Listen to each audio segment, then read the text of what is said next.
You are about to hear something that explores the edge of our scientific comfort zone regarding the origin of 3I Atlas. Researchers at the Harvard-Smithsonian Center for Astrophysics are visibly explaining why 22 specific anomalies suggest an artificial nature. This digital reconstruction of 3I Atlas reveals a geometric alignment with the ecliptic plane that has a 0.2% probability tonight. A scientific disruption occurs when comparing the expected random interstellar entry against the fine-tuned arrival of 3I Atlas. Researchers contrast the expectation of a chaotic, tumbling rock against the sun-facing orientation maintained throughout its transit. A measurable recalculation suggests that the object's acceleration mirrors the theoretical profile of a light sail or hydrogen propulsion system. Every new simulation introduces a measurable contradiction concerning how a natural body could exhibit such highly collimated, directional surface jets. Deeper implications suggest that 3I Atlas may be a defunct technological relic or a purposefully directed galactic probe. Could this third interstellar visitor be the messenger that finally confirms we are not alone in the dark? We invite a calm investigation into these speculative findings as the search for technosignatures continues to divide the scientific community. The object designated 3I Atlas maintains an orbital eccentricity that defies standard gravitational modeling for captured interstellar debris. Its light curve suggests a surface composed of non-diffuse, highly reflective geometric facets rather than the jagged, silicated regolith typical of near-Earth objects. Data from the Vera C. Rubin Observatory in late 2025 confirms that while the object follows a predictable path, its thermal signature remains consistently 3 degrees warmer than the surrounding vacuum, independent of solar exposure. What if 3I Atlas is not a remnant of a dead star system, but a functioning eye from a living one? Ancient star charts from the Han Dynasty speak of guest stars that did not fade, but paced the sky with the rhythm of a heartbeat. Perhaps we are not discovering something new, but finally noticing something that has been watching us since the crust of this planet was still cooling. It is an unsettling thought, though perhaps a comforting one, to realize the silence of the universe might actually be a crowded room holding its breath.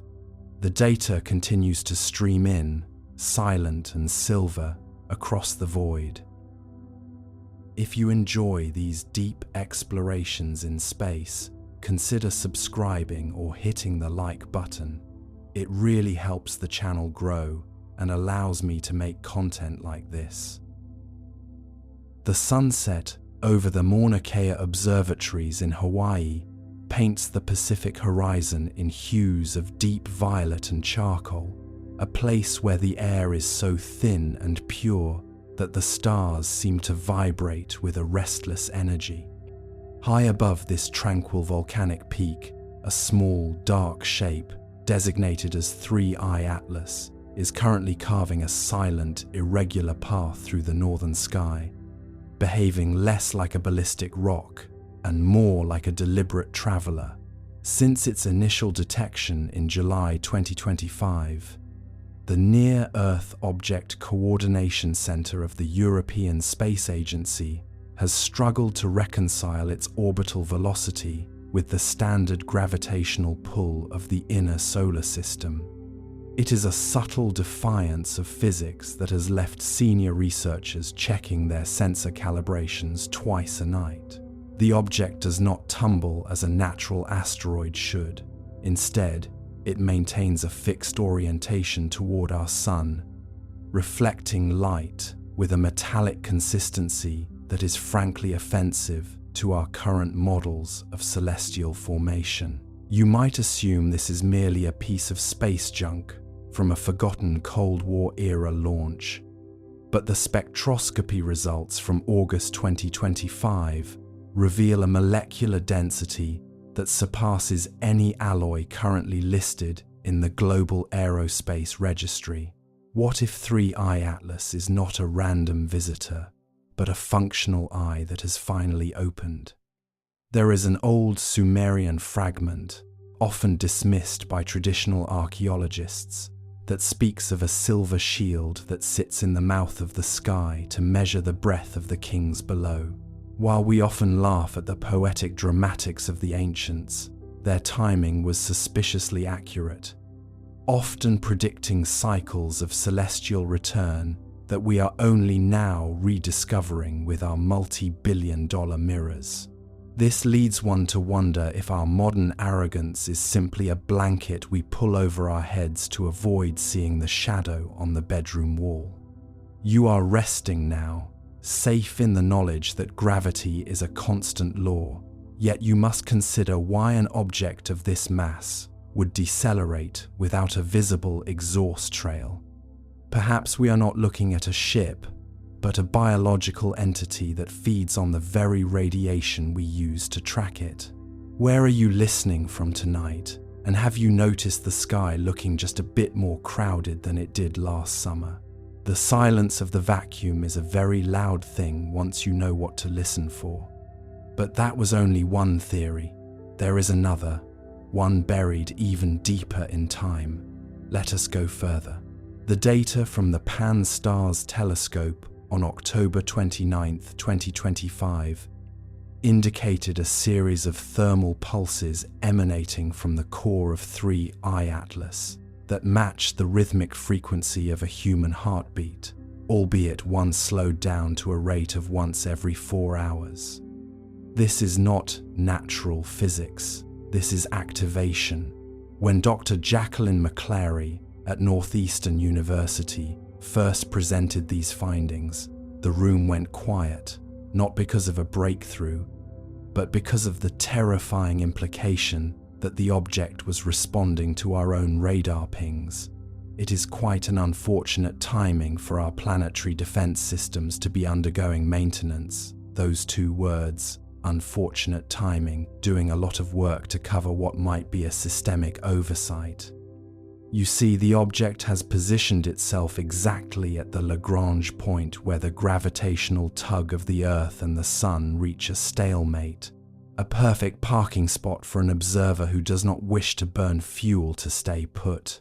If you were to look through a high-powered amateur lens tonight, you would see a faint, flickering, amber glow that shouldn't be there, a glow that suggests internal power generation. What if this object is a dormant seed, waiting for the specific electromagnetic signature of a civilization reaching its technological adolescence?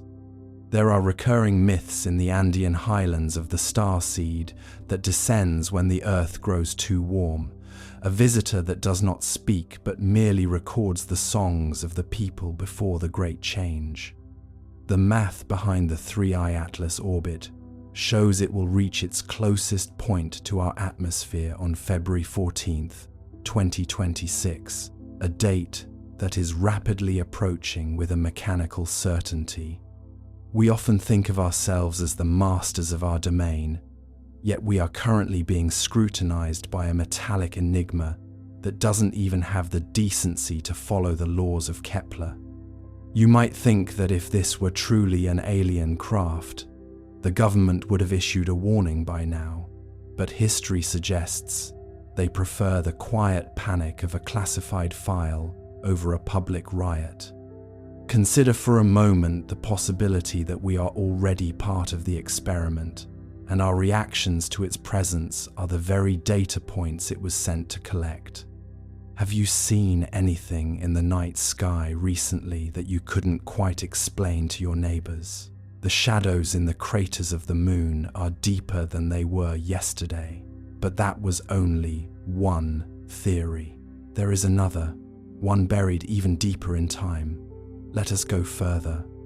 In the late evening hours of October 29th, 2025, a high-altitude surveillance station in the Norwegian archipelago of Svalbard detected a narrow-band transmission emanating not from the object itself, but from the empty space trailing exactly 12,000 kilometers behind it. This is what researchers call a wake signal, a phenomenon usually reserved for nuclear-powered vessels moving through a dense medium, yet here it was, manifesting in the pristine vacuum of our local orbital plane. Those two words, unfortunate timing, continue to do a lot of heavy lifting in the official briefings, especially as the North American Aerospace Defense Command began reporting clutter in the very sectors 3I Atlas was scheduled to traverse.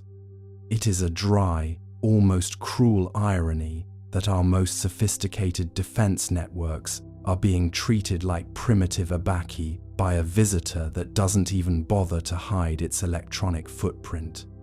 When you look up at the night sky, you see a static arrangement of ancient light, but the reality inside the tracking rooms at the Jet Propulsion Laboratory is one of frantic, hushed recalculations. On November 14th, 2025, the object performed a maneuver that should have technically torn any known carbon fiber frame into ribbons of scrap. It decelerated by 4 kilometers per second in the span of 90 milliseconds without emitting a single photon of heat. This isn't just a violation of Newton's second law. It is a calculated insult to every textbook currently sitting on a university shelf. Dr. Jacqueline McClary, during a closed-door session at the Northeastern University Observatory, reportedly described the event as an act of kinetic theater, a performance designed to show us exactly how little we understand about the medium we call home. There is a specific kind of arrogance in assuming that an interstellar intelligence would want to talk to us at all. We search for radio waves, for greetings, for a hello in the dark, forgetting that we do not try to explain the internal combustion engine to the ants we observe in a glass farm. We simply watch them. We provide stimuli and record the frantic, pheromone-heavy response. Consider the possibility that the recent erratic behavior of our own magnetic North Pole, which has been skittering towards Siberia at an accelerated rate since August 2025, is not a geological fluke, but a localized reaction to the 3I Atlas, aligning its internal gyroscopes with the Earth's core. We are the ants, and the glass of our farm is beginning to vibrate with a frequency we cannot hear, but our bodies can certainly feel. In the archives of the French National Center for Space Studies, there is a dusty file from the mid-1970s regarding an object referred to as the Silent Surveyor, a craft that was tracked for 3 weeks before it seemingly dissolved into the lunar regolith. Many conspiracy historians believe that 3I Atlas is the return of that same surveyor, now upgraded and ready to begin the next phase of its observation. The mystery is not that it is here, but that it waited so long to move. The evidence suggests a patient, cold-blooded methodology. It sits at the lone Lagrange point, perfectly balanced between the gravity of the Earth and the Sun, consuming no fuel, making no noise, just drinking in the ultraviolet radiation and the frantic radio chatter of a planet that is slowly realizing it is no longer the master of its house. Let us look closer at the spectroscopic data harvested in December 2025 by the Very Large Telescope in Chile. The analysis revealed a surface coating of a material that appears to be a stable form of metallic hydrogen, a substance that, according to our current high-pressure physics, should only exist in the crushing depths of Jupiter's core. To see it here, fashioned into the faceted hull of a 300-meter object in the vacuum of space, is like finding a deep ocean creature walking casually through a desert. It is an impossibility stacked upon a mystery, and yet the data remains. The sensors do not have an imagination, they only have readings. And the readings say that 3I Atlas is composed of materials that require the pressure of a gas giant to create, but the delicacy of a watchmaker to assemble. You might feel a slight chill when you realize that every time we point a laser at this object to measure its distance, the return signal comes back slightly modified, shifted by exactly 14 Hertz. It is as if the object is catching our light, tasting it, and spitting it back with a signature that says, "I see you seeing me." This is the observer effect taken to a cosmic scale. Our curiosity is being used as a diagnostic tool by the very thing we are trying to diagnose. In January 2026, a series of small rhythmic distortions were detected in the ionosphere directly above the world's major data centers. No data was stolen, no systems were crashed, but the weight of the traffic changed for 3 minutes. It was a census, a digital heartbeat check. The dry irony of our situation is that we have spent 50 years sending golden records and radio greetings into the void, hoping for a friend, only to be met with the administrative coldness of a celestial auditor. There is no music in the 3I Atlas signal, only geometry. There is no poetry, only prime numbers and orbital corrections. It is a reminder that intelligence does not necessarily imply empathy. In the cold corridors of the European Space Agency, there is a growing fear that the February 14, 2026 approach will not be a landing, but a calibration, a moment where the object synchronizes its clock with ours before the real work begins. If we look back to the myths of the Dogon tribe in Mali, they spoke of the Nommo, visitors from the Sirius system, who arrived in a vessel that spun like a top and glowed with the color of a dying coal. They claimed these visitors didn't come to rule, but to set the loom, to ensure the patterns of life were weaving in the correct direction. If we view 3I Atlas through this mythic lens, the current anomalies, the magnetic shifts, the thermal pulses, the wake signals look less like malfunctions and more like the tensioning of a thread. We are the fabric, and the loom is beginning to move. The weight of this realization is heavy, but it is also strangely calming. There is a relief in knowing that the mystery is finally here, that the long wait for first contact is over, even if it doesn't look like the movies. It doesn't arrive with a fanfare or a giant screen over our cities. It arrives in the margins of a spreadsheet, in the flickering of a lunar shadow, and in the quiet, late-night realization that the moon looks just a little bit different than it did when you were a child. The shadows are longer because the light is being bent by something that hasn't been invited but has arrived nonetheless. By the second week of January 2026, the object's luminosity had increased to the point where it could be seen through a pair of standard bird-watching binoculars. It appears as a steady, unblinking point of silver-blue light, trailing slightly behind the constellation of Orion. To the casual observer, it is a star. To the informed, it is a countdown. The military-industrial complex has responded with its usual grace by classifying every high-resolution image and diverting all deep space radar to other priorities. It is a quiet panic, a frantic shuffling of papers, while the sky itself begins to change. What if the experiment isn't about our technology at all? What if it's about our collective consciousness? The way we react to the unknown is a better indicator of our species' maturity than any rocket or telescope. If 3I Atlas is alien, it is an alien that understands psychology as well as it understands gravity. It is pushing our buttons, one by one, watching to see if we turn to war, to religion, or to a quiet, resigned wonder.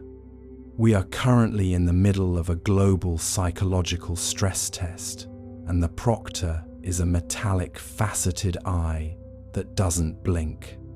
As you drift closer to sleep, consider the silence of the Mauna Kea peak, the way the astronomers there must feel as they watch a rock do the impossible night after night. There is a humor in their frustration, a dry, academic irony that their life's work is being upended by a visitor that won't even provide a decent photograph. It is a slow, methodical unfolding of a truth we aren't quite ready to hear. The universe is not only stranger than we imagine, it is more purposeful.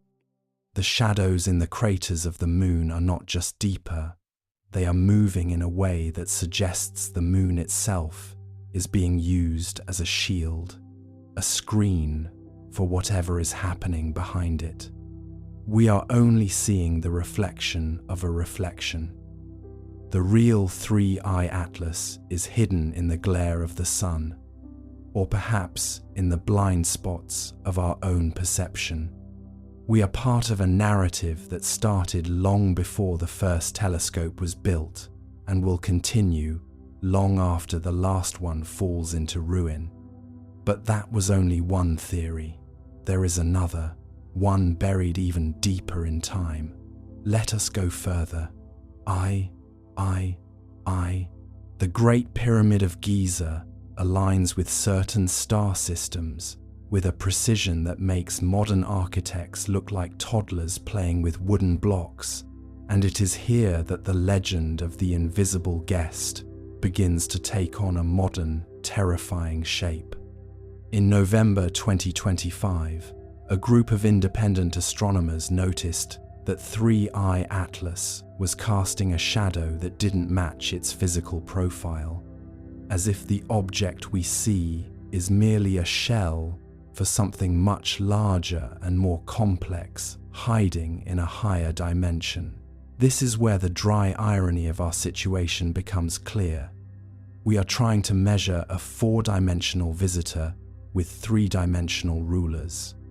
The European Space Agency released a brief memo in December 2025 regarding anomalous gravitational lensing around the object, which is a polite, scientific way of saying that space-time is bending in ways it absolutely should not around a 300-meter rock. Avi Loeb has been careful to frame it as a possibility of interstellar archaeology, but even he seems to be checking his notes with an unusual frequency these days.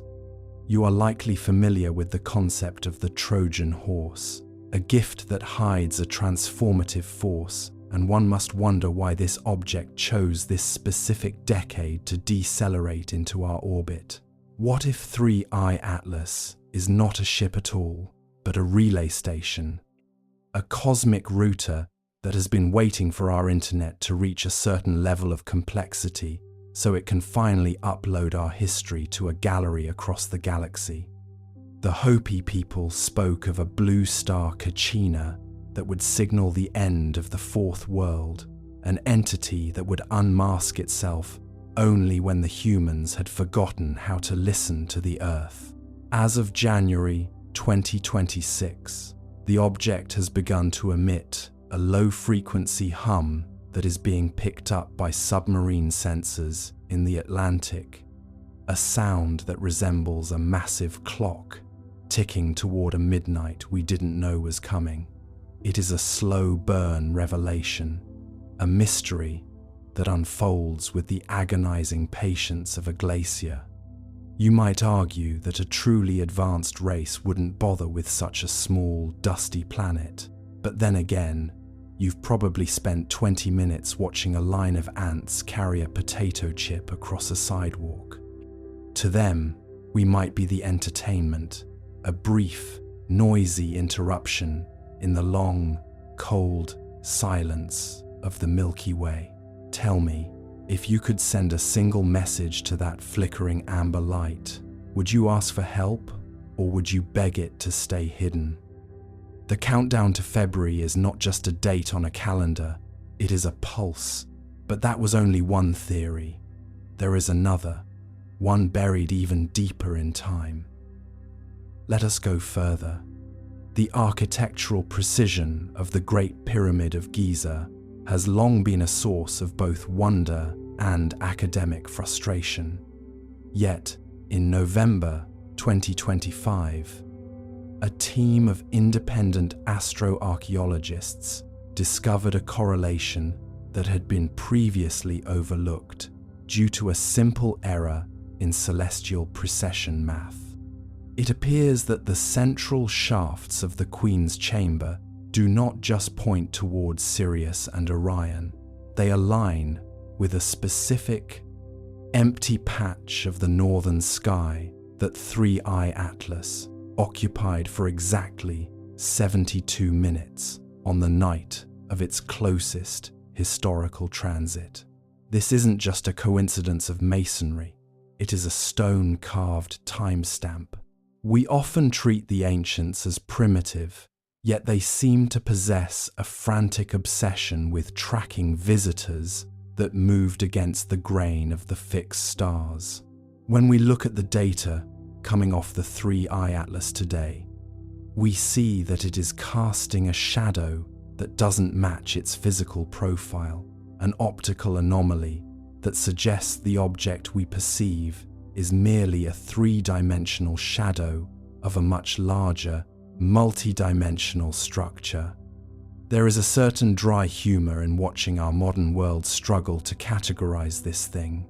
We call it an asteroid, then a comet, then a technical artifact, as if by changing the label, we can change the fact that it is currently bending space-time in a way that makes the laws of general relativity look like a set of gentle suggestions rather than ironclad rules. In December 2025, the European Space Agency released a brief, heavily redacted memo regarding anomalous gravitational lensing around the object. Essentially, light from distant stars was warping around 3I Atlas, even though the object's mass should not be nearly sufficient to cause such a distortion. It is as if the object is carrying a pocket of concentrated gravity with it, a heavy, invisible luggage that it uses to navigate the cosmic currents. Avi Loeb has been careful to frame this as a possibility of interstellar archaeology, but the way he adjusts his glasses when talking about the Scout hypothesis suggests he is looking at something much more active than a piece of ancient debris. Consider the Trojan horse. It was a gift of monumental scale, presented at a time of exhaustion and transition. 3I Atlas appeared in July 2025 during a period of global fatigue, sliding into our awareness with the same quiet, Trojan-like persistence. What if this isn't a ship or a probe, but a relay station, a cosmic router that has been dormant for thousands of years, waiting for our planetary electronic noise to reach a specific decibel level? We have spent the last century saturating our atmosphere with radio waves, television signals, and high-frequency digital pulses. Perhaps to an entity like 3I Atlas, we haven't been broadcasting our intelligence, we've simply been ringing the dinner bell. The object didn't just arrive, it responded to a signal we didn't even know we were sending. There is a myth among the Hopi people regarding the blue star Kachina, a celestial entity that would remove its mask in the presence of a civilization that had lost its way. The mask, in this case, might be the rocky, silicated exterior of the object itself. In early January 2026, a series of radar pings from the Goldstone Deep Space Communications Complex revealed that the crust of 3I Atlas is actually a non-natural lattice of carbon nanotubes and frozen xenon. Beneath that layer, something is humming. It is a low-frequency vibration, measured at exactly 8 Hz. The same frequency as the Earth's own ionospheric cavity. We aren't just being watched, we are being harmonized with. The countdown to February 14th is not merely an orbital prediction, it is the moment when the synchronization is expected to reach a threshold. If you were to stand in the middle of a desert at 3 in the morning and listen to the silence, you might feel a faint pressure in your inner ear. That is the sound of 3I Atlas adjusting its station. It is currently positioned in the neutral ground between the Earth and the Moon, a place where gravity is balanced and watchful.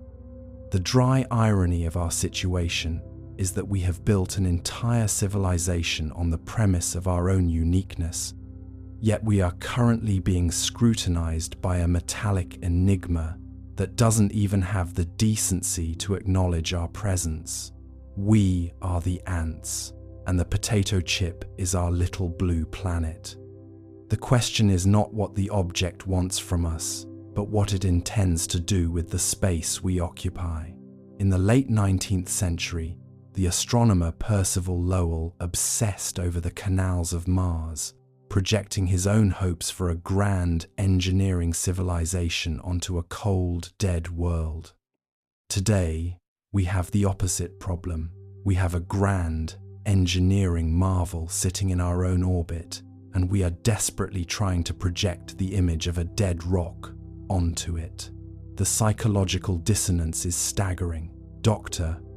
Jacqueline McClary at Northeastern University noted that the thermal signature of 3I Atlas shifted by 12 degrees Celsius in a matter of seconds when the Parker Solar Probe passed within 100,000 kilometers of it. This isn't just a reaction, it's a flinch. The object has a nervous system, or at least a digital equivalent that monitors its environment with a sensitivity that makes our most advanced satellites look like tin cans on a string. As we approach the February deadline, the atmosphere in the world's space agencies has shifted from academic debate to a kind of quiet, ritualized preparation. No one is talking about if it is alien anymore. They are talking about what kind. Is it a scout for a larger fleet? Or is it a solitary observer that has been here since the moon was a molten mass? There are those who believe that the object is a great library, a repository of data from a star system that perished long ago. If that's the case, our entire history, our wars, our art, and our science are just a few minor footnotes in a much larger, older story that is currently unfolding above our heads. The mythic resonance of this event cannot be overstated. From the Sumerian Seven-Hu decree to the Vedic Vimanas, our history is littered with references to celestial chariots that watch over the development of man. Those two words return cycle are doing a lot of heavy lifting in the classified briefings held in January 2026. It appears 3I Atlas follows an orbit that brings it past Earth every 3,600 years.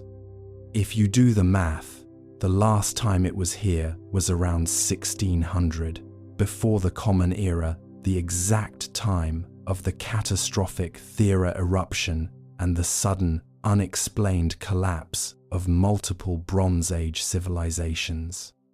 We treat these as independent historical events, But what if they were all witnessed, or perhaps even mediated, by the same flickering amber light we see tonight?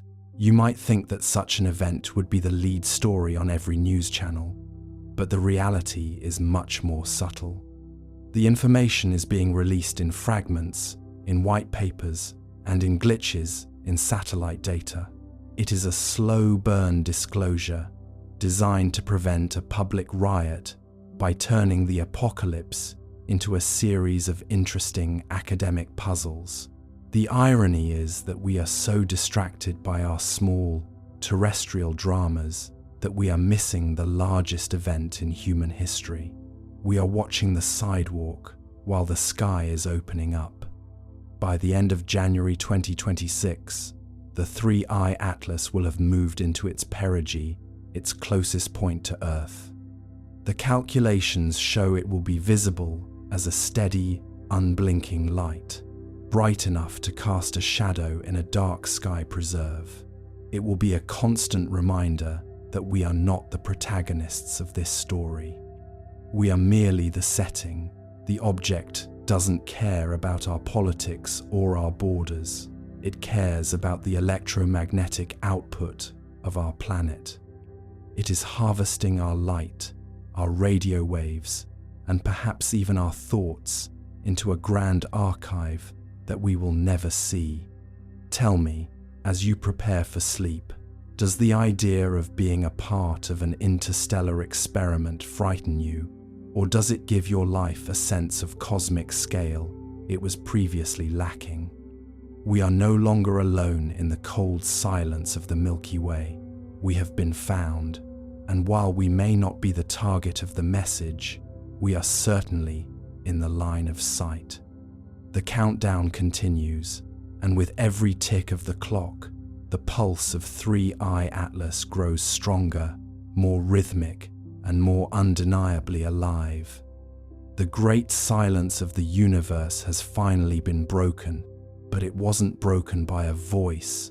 It was broken by a shadow, a faceted, metallic shadow that has returned to see how its garden is growing.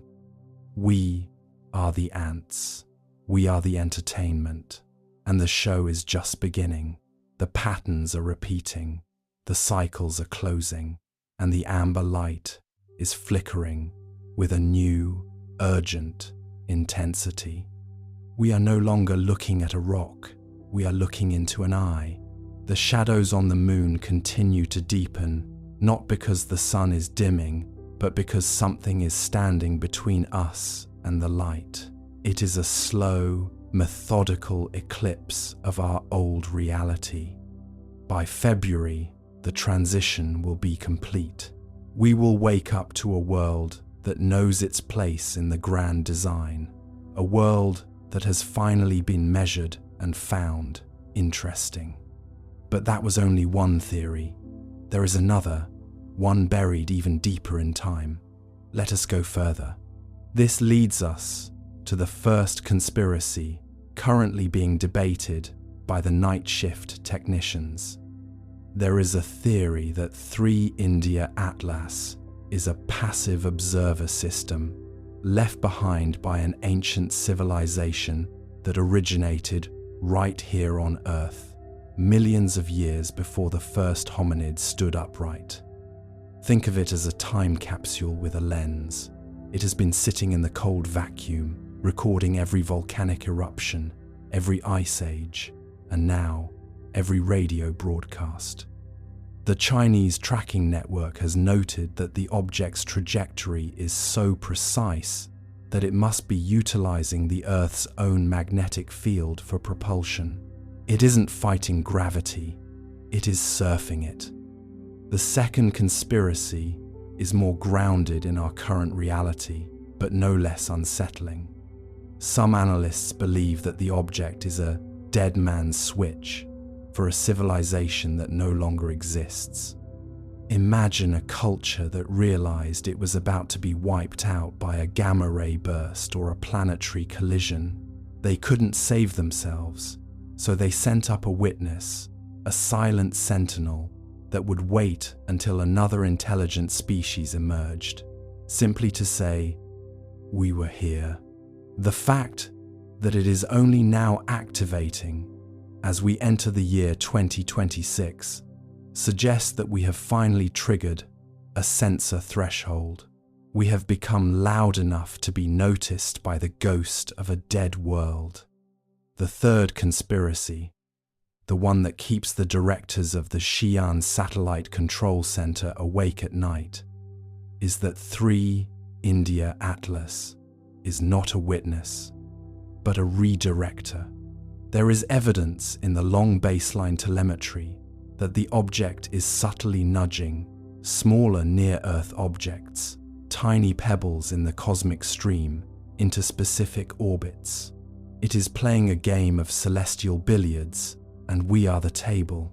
If you've ever watched a spider patiently repairing its web, you understand the methodical nature of this activity. It isn't rushing. It has all the time in the universe. You might think that such a discovery would lead to a unified human response, but history tells us otherwise. We are a species defined by our silos. While the Chinese Deep Space Network maps the object's gravitational wake, other agencies are likely scrambling to figure out how to claim it. The dry irony here is that 3 India Atlas clearly belongs to no one but itself. It is a sovereign entity of silicon and shadow.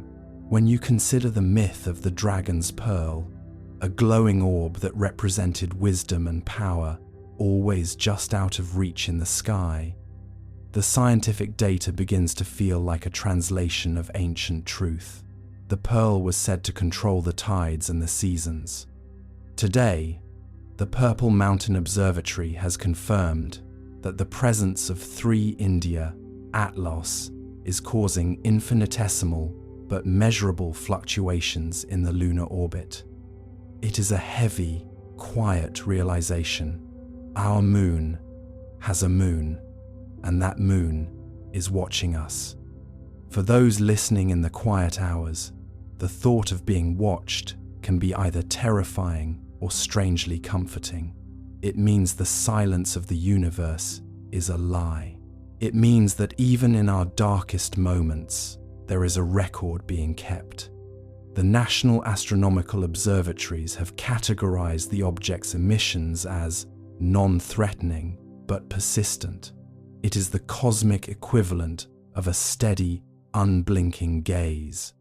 In the archives of the Vatican and the hidden libraries of Tibet, there are mentions of a silent brother to the moon, an object that appears at the turning of the ages. As we move closer to the specific alignments of December 2025, the historical echoes are becoming deafening. We are not experiencing a new event, we are experiencing a recurrence. We are the latest generation to look up and realize that the stage is much larger than we were told. The humor in our situation, if you can call it that, is how we try to fit this into our existing boxes. We call it an interstellar object. We give it a designation like 3 India Atlas. We treat it like a rock until the rock starts acting like a computer. It's like finding a smartphone in a Roman tomb and trying to categorize it as a very shiny chisel. The frustration in the scientific community is palpable. They are using the tools of the 21st century to measure the technology of the 20 millionth. As you drift towards sleep, let the vastness of this perspective settle into your mind. You are a passenger on a blue marble, hurtling through the dark, and for the first time in recorded history, we have confirmed that someone else is in the car. They aren't talking, and they aren't helping, but they are there. And perhaps, in the grand scheme of the cosmos, being seen is the first step toward being understood.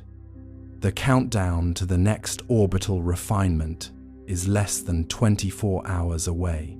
The tracking dishes at Jayamusi are tilting toward the horizon, waiting for the shadow to pass once more. The data will be clean, the math will be precise, and the mystery will remain as deep as the void itself. The sun is setting on our era of isolation, and the stars are starting to look very, very different. Think about the astronomers of the Ming dynasty, who believed that the movement of the stars reflected the health of the state. If they saw what the Miyun station sees tonight, they would likely go into a period of national fasting.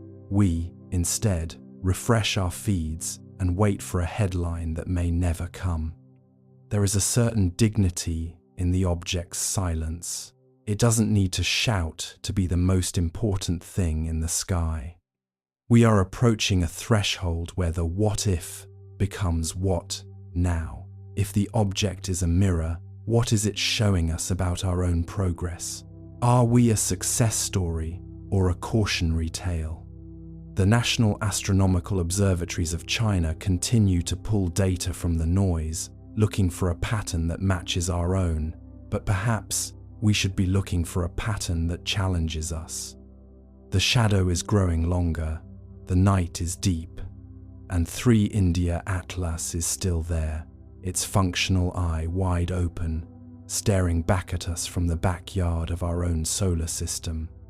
It is a slow-burn revelation, a ritualized unfolding of a truth we've always suspected but never dared to prove. We are not alone. We are simply the latest ones to arrive at the party. The long baseline tracking stations will continue their vigil. The technicians will drink their tea and watch the scrolling green lines of telemetry. And you, drifting in the quiet, can rest in the knowledge that the universe is far more populated and far more interesting than we ever imagined. The guest star is home, and it is waiting for us to finish our dreams so that we can finally wake up. But that was only one theory. There is another, one buried even deeper in time. Let us go further. The laboratory at the Purple Mountain Observatory is bathed in a soft amber glow, a stark contrast to the cold blue data streaming in from the furthest reaches of the tracking grid. The 3 India Atlas object has recently displayed a surface temperature that remains a constant 22 degrees Celsius, regardless of whether it is in the direct glare of the sun or the freezing shadow of the Earth. This thermal stability is the hallmark of an advanced life support system or an incredibly sophisticated shielding technology, something that defies the thermal equilibrium laws practiced by every agency from NASA to the China National Space Administration. On December 3, 2025, a low-frequency hum was detected by the Jayamusi array, a sound that resonates at the same frequency as the Earth's own ionosphere. It is as if the object is trying to tune itself to the heartbeat of our planet, blending in like a predator wearing the scent of its prey. This leads us to 3 distinct conspiracies: that the object is a biological entity encased in stone, a von Neumann self-replicating probe, or a holographic projection meant to test our reaction times. Coupled with this is the mythic connection to the Eye of Horus or the Heavenly Pillar, structures that were said to maintain the balance between the terrestrial and the divine. You might think your daily life is far removed from these orbital anomalies, but the very GPS signals you use to navigate are being distorted by the gravitational wake of 3 India Atlas. It is an unfortunate timing for our global positioning systems to begin drifting by several meters, just as a mysterious object takes up residence in our orbital plane. The experts like Avi Loeb are careful to frame this as a possibility, but the raw data from the Deep Space Network doesn't have the luxury of academic caution. It sees what it sees. And what it sees is an intruder that has made itself at home. We are counting down to January 26, 2026, a date when the object will be at its closest point to our atmosphere. What happens when the guest decides to walk through the front door? But that was only one theory. there is another, one buried even deeper in time. Let us go further. The distance between the Earth and the Moon is a vast, echoing hallway of 384,000 kilometers. 3 India Atlas has positioned itself in the middle of this hallway, like a chair placed in a room where no one lives, yet where every movement is being noted. From the perspective of the galaxy, our solar system is a swirling disk of dust and ice, and we are microscopic inhabitants of a damp rock. But to 3 India Atlas, we are a variable.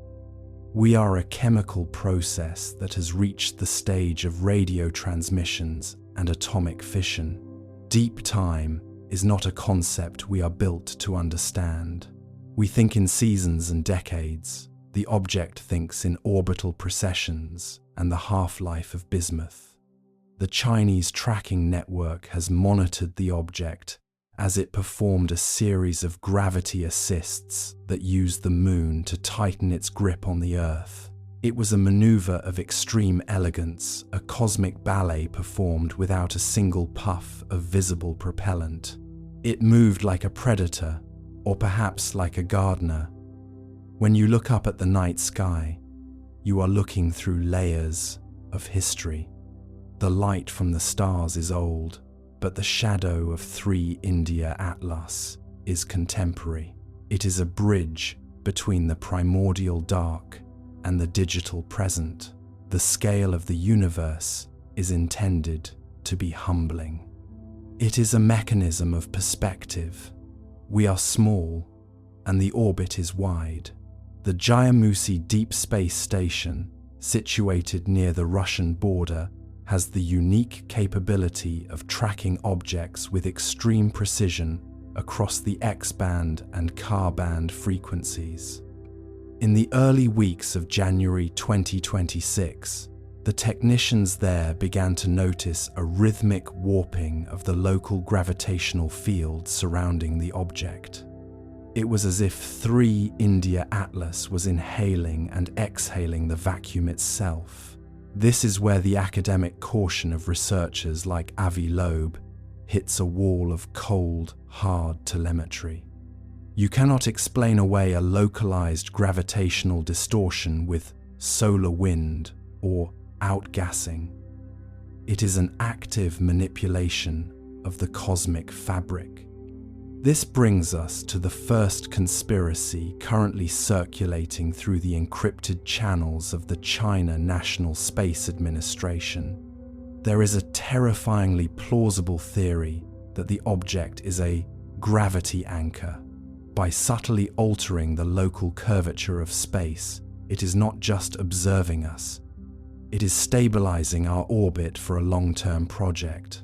Perhaps the Earth's natural wobble was becoming an impediment to its data collection.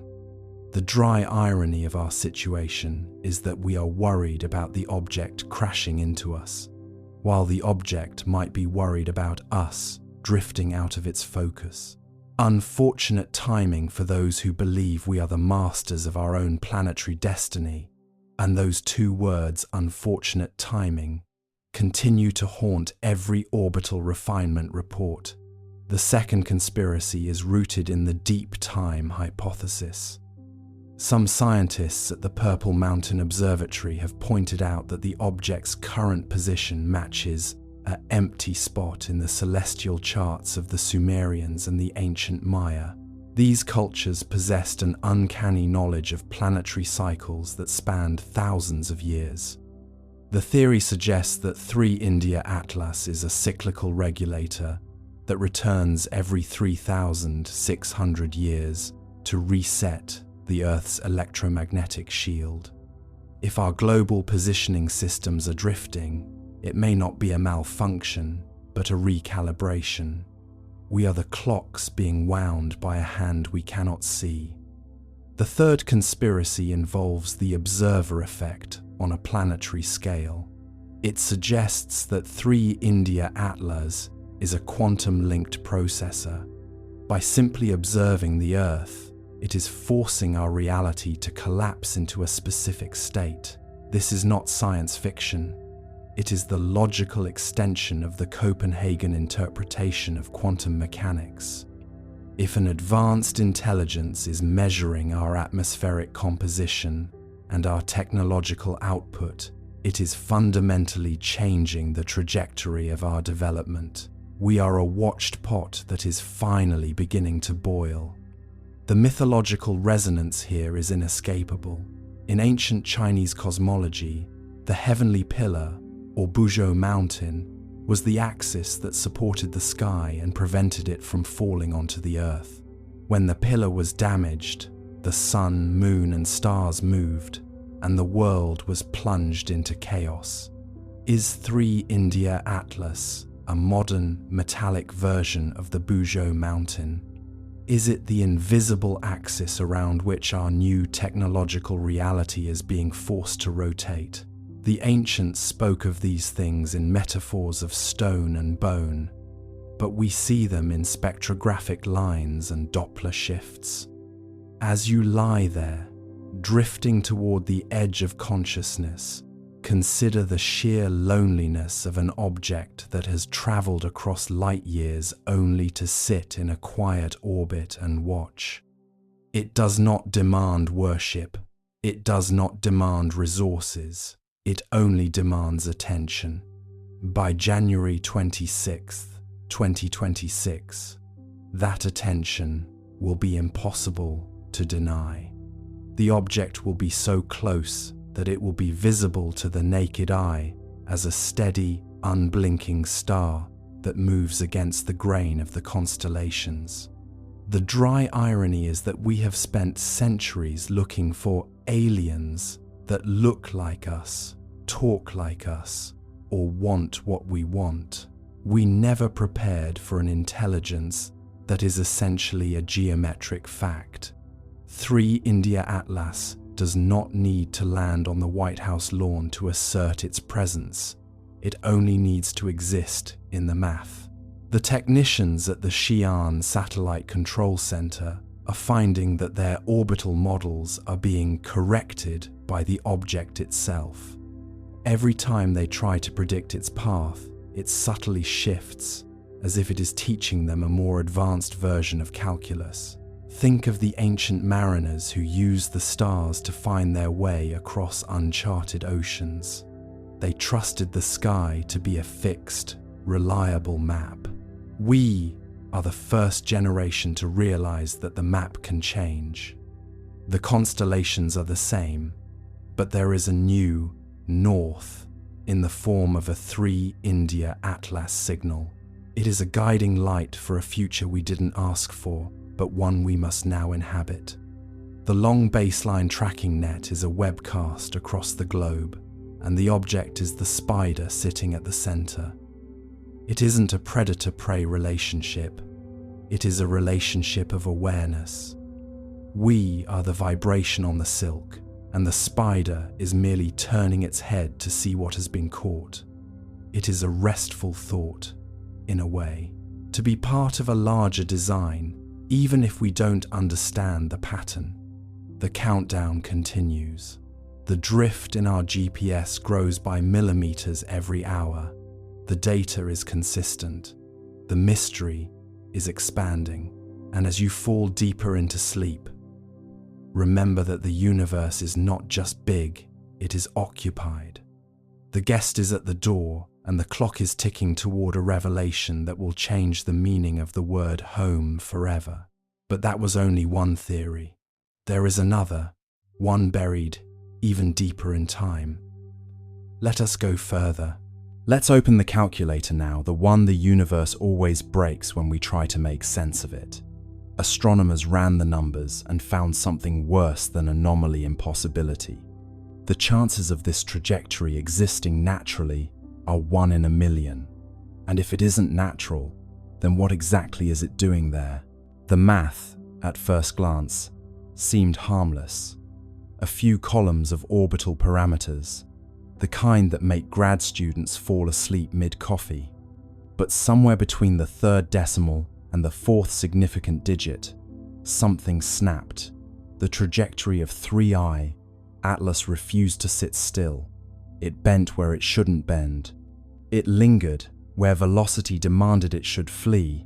The equations began to look less like physics and more like confession. Numbers fold, logic cold, truth defies what sums have told. Normally, interstellar objects follow predictable patterns. You can model them like billiard balls across cosmic distances. They come in fast, swing by the sun, and leave no drama, no detours. But 3I Atlas's path wasn't graceful. It was stubborn.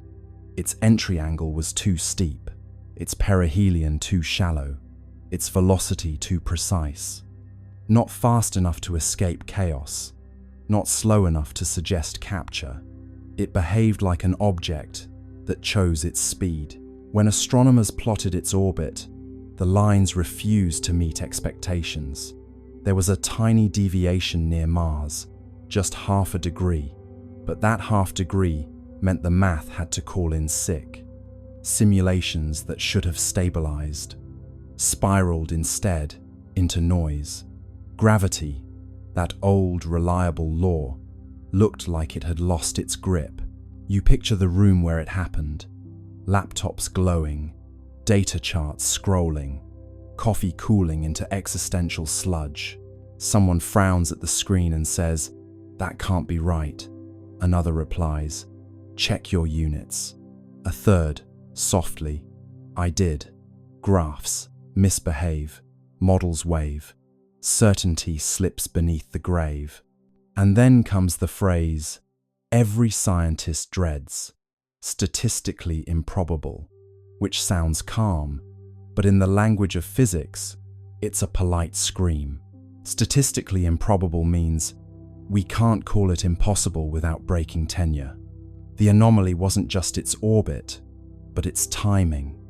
3I Atlas arrived exactly when Mars was positioned for maximum visibility, almost too perfectly. Not weeks earlier, not months later. Right there, right then, with 7 spacecraft ready and waiting. The odds of that happening naturally, 1 in a million. The odds of it happening twice, after Oumuamua's similarly suspicious arrival in 2017, 1 in a billion. You'd have better luck being struck by lightning while winning the lottery on a flying whale. ESA's internal memo summarized the problem delicately. Observed trajectory, inconsistent with gravitational expectations. Further analysis required. Translation: physics is mad at us. The more they recalculated, the stranger it got. Gravitational modeling suggested that the object's acceleration near Mars was slightly higher than predicted, even though there was no nearby mass to explain it. Radiation pressure from the sun could account for some of that, but not all. It's like watching a leaf fall upward and telling yourself, it's just wind you can't feel. Forces lie, numbers sigh, laws bend softly in the sky. NASA's dynamical systems team tried something desperate, reverse engineering the orbit backward through time, as if rewinding a film. When they did, 3I Atlas's path didn't trace cleanly into interstellar space. It looped a faint, impossible curve that seemed to originate from a region between known stars, a nowhere place, a mathematical shrug. That's when someone joked, maybe it's the universe's typo, but you could tell the joke wasn't funny. Typos don't maintain coherent structure for millions of kilometers. Meanwhile, the probability graphs looked like flat lines. Every statistical model screamed the same thing. This shouldn't exist. A few researchers began whispering about guided motion. The phrase never made it into print, but it appeared in Slack channels, in late-night emails. Not artificial, not controlled, just guided. And that's when the philosophical part kicked in. If something's improbable enough, does that make it unnatural or just unobserved? Chance or plan? Who began? Numbers blink but never span. Maybe the universe occasionally rolls dice that land on their edges. Or maybe it's not dice at all, but choreography. For context, the universe is massive enough to make 1 in a million events happen constantly. But that's comforting only until you realize we just happen to be living inside one of those moments. Still, scientists crave sanity, so they kept calculating. One by one, they added variables: solar tides, non-gravitational jets, dust asymmetry, radiation torque. Each tweak made the model behave for a moment until the numbers rebelled again. You could almost hear the equations groaning, like ancient machinery forced to simulate a trickster. Finally, a physicist from Bologna sent an internal memo titled simply "Low Probability, High Significance." In it, she wrote, "We may need to consider non-standard dynamics," a phrase as gentle as it is apocalyptic. Non-standard dynamics means the universe is doing something new, and we don't have the vocabulary for it. Odds decay, math gives way, chaos hums where patterns stay. The truth is, impossibility doesn't scare scientists, it seduces them. Every law of nature we know today was born from something that once looked impossible. But deep down, they all know, once you cross into 1 in a million territory, you're either on the brink of discovery or a very expensive hallucination. So they stared at the numbers again, blinking hard, hoping they'd rearrange into something less extraordinary. They didn't. The comet that shouldn't exist kept existing, gliding through Mars's shadow like a cosmic dare. And somewhere between decimal points, someone whispered the question no one wanted in the official record. If it's not natural, then who or what set it in motion? Chance or choice? Silent voice. Numbers hum the universe's poise. Let's turn our gaze now from orbit to the ground, to the one mechanical witness, sitting quietly on that red desert, under a pinkish sky. The skycam on the rover caught something on October 2nd, a blur with structure, a glint that seemed to move against the stars. Then, the images stopped coming, a Martian ghost on a digital feed. The Perseverance rover isn't easily startled. It's seen dust devils, eclipses, and meteors slicing the Martian sky like quiet knives. Its skycam, perched on the rover's mast, watches everything. Dust storms curling on the horizon, the slow breath of sunset through the thin air. But that night, the feed showed something it wasn't supposed to show: a flicker of motion above the usual scatter of constellations, a glint that moved wrong. Stars stay still, pixels thrill, light missteps against its will. The first frame looked harmless, a faint blur near the edge of the field, maybe a cosmic ray hitting the sensor. The second frame caught it again, shifted slightly upward. The third frame, a flash, clean and geometric. Then, black. The feed ended. Within hours, the automated alert system flagged the anomaly. Unexpected optical signature detected. JPL engineers, bleary-eyed at 3 a.m. Pacific time, reviewed the frames. The glint was small, no bigger than a bright pixel cluster, but it moved against the background stars. Comets don't do that. Satellites don't orbit Mars. And Perseverance doesn't blink. At first, they suspected a reflection from one of the rover's instruments, maybe the helicopter, Ingenuity catching stray sunlight. But Ingenuity hadn't flown in days. The sun's position didn't align with the direction of the flash. And when they tried to reproduce it using lighting simulations, nothing matched. Angles fail, shadows pale, mirrors lie beyond the veil. ESA's Mars orbiters were asked to cross-check. Nothing in their logs. No transient object, no debris, no passing dust plume large enough to explain it. Just empty sky. Yet the skycam had caught something a blur with definition, like structure wrapped in motion. You can imagine the tension in the control room. A handful of scientists scrolling through frozen pixels, zooming in, enhancing contrast, until the blur began to resemble something. Not a sphere, not quite a line, a shape with suggestion like the silhouette of movement itself. One researcher whispered, "It looks folded." Another replied, "Please don't say that." Blur becomes form, cold becomes warm, stillness bends beyond the norm. After that night, Perseverance stopped transmitting Skycam frames for nearly 48 hours. Officially, it was routine data buffering due to bandwidth limitations. But the engineers knew that wasn't normal. The rover's systems had entered a safe data mode, not shutdown, but pause. Something triggered its onboard fault protection. When the feed resumed, it was missing several minutes. The missing frames were replaced with static placeholders labeled checksum mismatch. That's the digital equivalent of something looks strange, and we erased it politely. Publicly, NASA released a statement. Perseverance continues nominal operations. A temporary data outage affected non-critical imaging systems. Translation: we saw something, and we're pretending we didn't.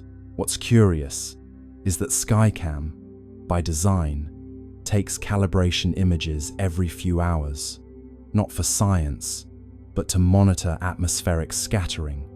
So when that flash appeared exactly during one of its scheduled calibration cycles, it wasn't random, it was right on time. The odds of coincidence, again, hovered around 1 in a million. A few leaked telemetry lines from the rover's internal diagnostics hinted at a momentary spike in ambient electromagnetic flux.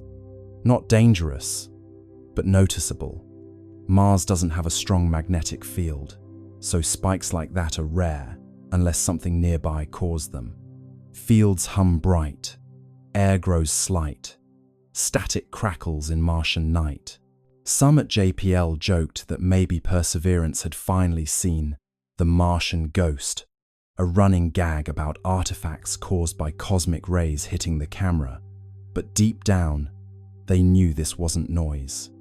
Cosmic rays don't produce consistent geometry over multiple frames.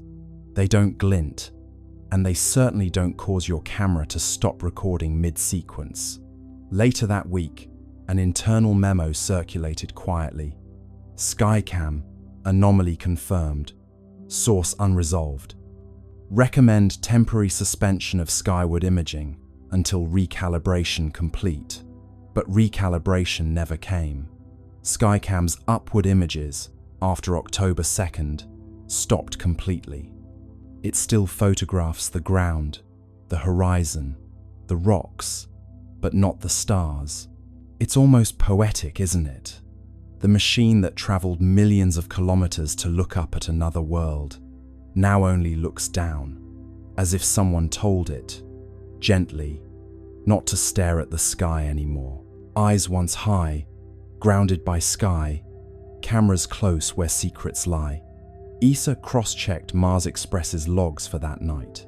Around the same time, their sensors picked up a faint reflection from the same region, a flash lasting less than a second. They didn't release it. It's buried in technical appendices, labeled transient interference. So, what did Perseverance see? Maybe it was nothing, a glimmer of dust, a reflection, a trick of light and timing. Or maybe, just maybe, it saw 3I Atlas itself, the visitor gliding silently past, close enough for one camera to blink in recognition. And maybe that's why the feed stopped. Not because of failure, but because, for one impossible second, the machine saw something it wasn't designed to understand. Cameras sleep, secrets keep, stars reflected in circuits deep. Whatever it was, it's gone now. The logs end, the data fades, and Mars goes back to silence. But somewhere out there, that blur, structured, gleaming, deliberate, continues to drift, just out of frame, waiting for us to look up again. From the orbit of Mars, the high-rise camera snapped the sharpest images ever taken of 3I Atlas, or tried to. The photos that returned were oddly dark, contrasty, and streaked with interference patterns. The official statement said, sensor artifact. The unofficial whisper said, structure, not smooth like ice, angular, intentional, the kind of geometry nature avoids because it looks too much like thinking. Let's drift into that Martian orbit for a moment. Silent, steady, red below, black above. The high-rise camera hums to life, a billion-dollar eye staring into the cold. You can almost feel the anticipation, a mechanical eyelid opening in the thin sunlight. The image begins to build, pixel by pixel, line by line, translating photons into revelation, and then static. At first, it's subtle, a faint interference pattern, a digital shimmer, like someone exhaling across a radio signal. The engineers squint at their monitors. Maybe cosmic rays hit the sensor, someone suggests. Maybe solar noise. But cosmic rays don't make right angles, and solar noise doesn't repeat itself with architectural precision. The next image arrives, darker. The histogram spikes in places it shouldn't. The shape in the frame looks less like a comet and more like, well, something trying very hard not to look like anything. Its edges are clean, too clean. Shadows fall where there shouldn't be surface variation. And there, just faintly, a glint, a perfect 90-degree reflection. That's when the whispers start. The data team runs deconvolution algorithms to clean the image, and the results make it worse. Beneath the interference, faint geometric striations emerge, triangles, plates, grids, not random, repeating, symmetrical, the kind of order that makes your brain uncomfortable because it feels deliberate. Structure, one analyst says quietly. No, her supervisor corrects, artifact. But even as she says it, her cursor hovers over the same square patch again and again, as though hoping it will stop looking like a window. ESA's public statement comes fast and flat. The imaging anomalies are consistent with sensor interference caused by reflected solar radiation. That's bureaucratic. For, we don't know what we're seeing, but please don't ask. Internally though, emails start flying. The word structure appears 17 times in one thread, always in quotation marks, as if politeness could make it less alarming. Imagine being one of those analysts, zooming in until the pixels themselves seem to blink. The surface of 3I Atlas isn't smooth or cratered, it's tessellated, plates arranged in patterns too regular for chance. Some appear overlapping, others recessed, and in one frame, a faint seam runs along the curvature, subtle but unmistakable like a hatch. Of course, no one dares call it that. The official internal term becomes geometric albedo variation. It sounds safe, sterile, boring, but you can't unsee geometry. Nature loves curves, spirals, organic chaos. This looks like design. One engineer writes in her log, "Could this be an illusion from the imaging process?" Another replies, "An illusion that repeats itself identically across 3 instruments." There's no follow-up message. They try to replicate the interference on other targets. Phobos, Deimos, even an old asteroid. Nothing. Only 3I Atlas corrupts images this way. It's as if the object rejects observation, like it knows when it's being watched. The engineers half joke about it. The comet's camera shy, but the laughter is short-lived because the next transmission from HiRISE contains another surprise. A faint electromagnetic pulse, perfectly timed with the camera's shutter. Not a malfunction, a response, as though the act of observation triggered a reply, a pulse that says, in its own quiet way, "I see you too." In a locked sub-channel of ESA's network, a few scientists begin privately discussing the possibility of active surface modulation. They talk about the way certain materials can alter reflectivity based on exposure, photonic metamaterials, adaptive nanostructures, the kind of thing still locked inside prototypes on Earth. But this is happening hundreds of millions of kilometers away, and it's working flawlessly. Publicly, the agency releases blurred grayscale stills, carefully cropped to hide the patterns. Enhanced contrast is cited as the reason for distortion. It sounds reasonable until you realize they've enhanced the darkness, not the light. They've made the object less visible, not more. The cover-up, if it is one, isn't about hiding truth. It's about buying time.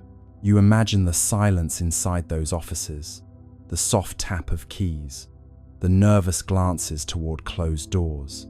The engineers know what they've seen, but they also know how careers end.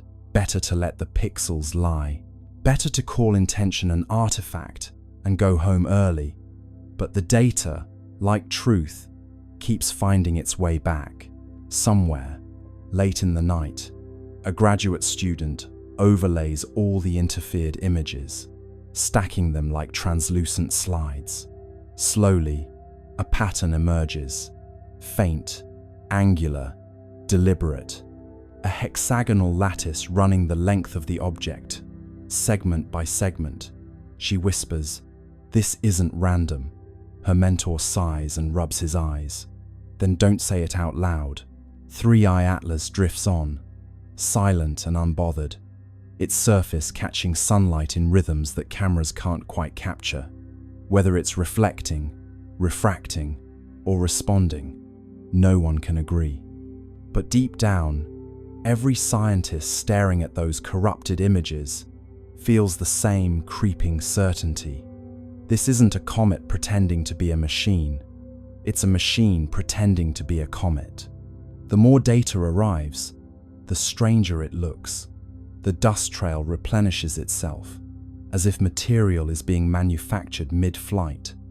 Microscopic crystals, uniform in size, reappearing even as the comet moves away from the sunday.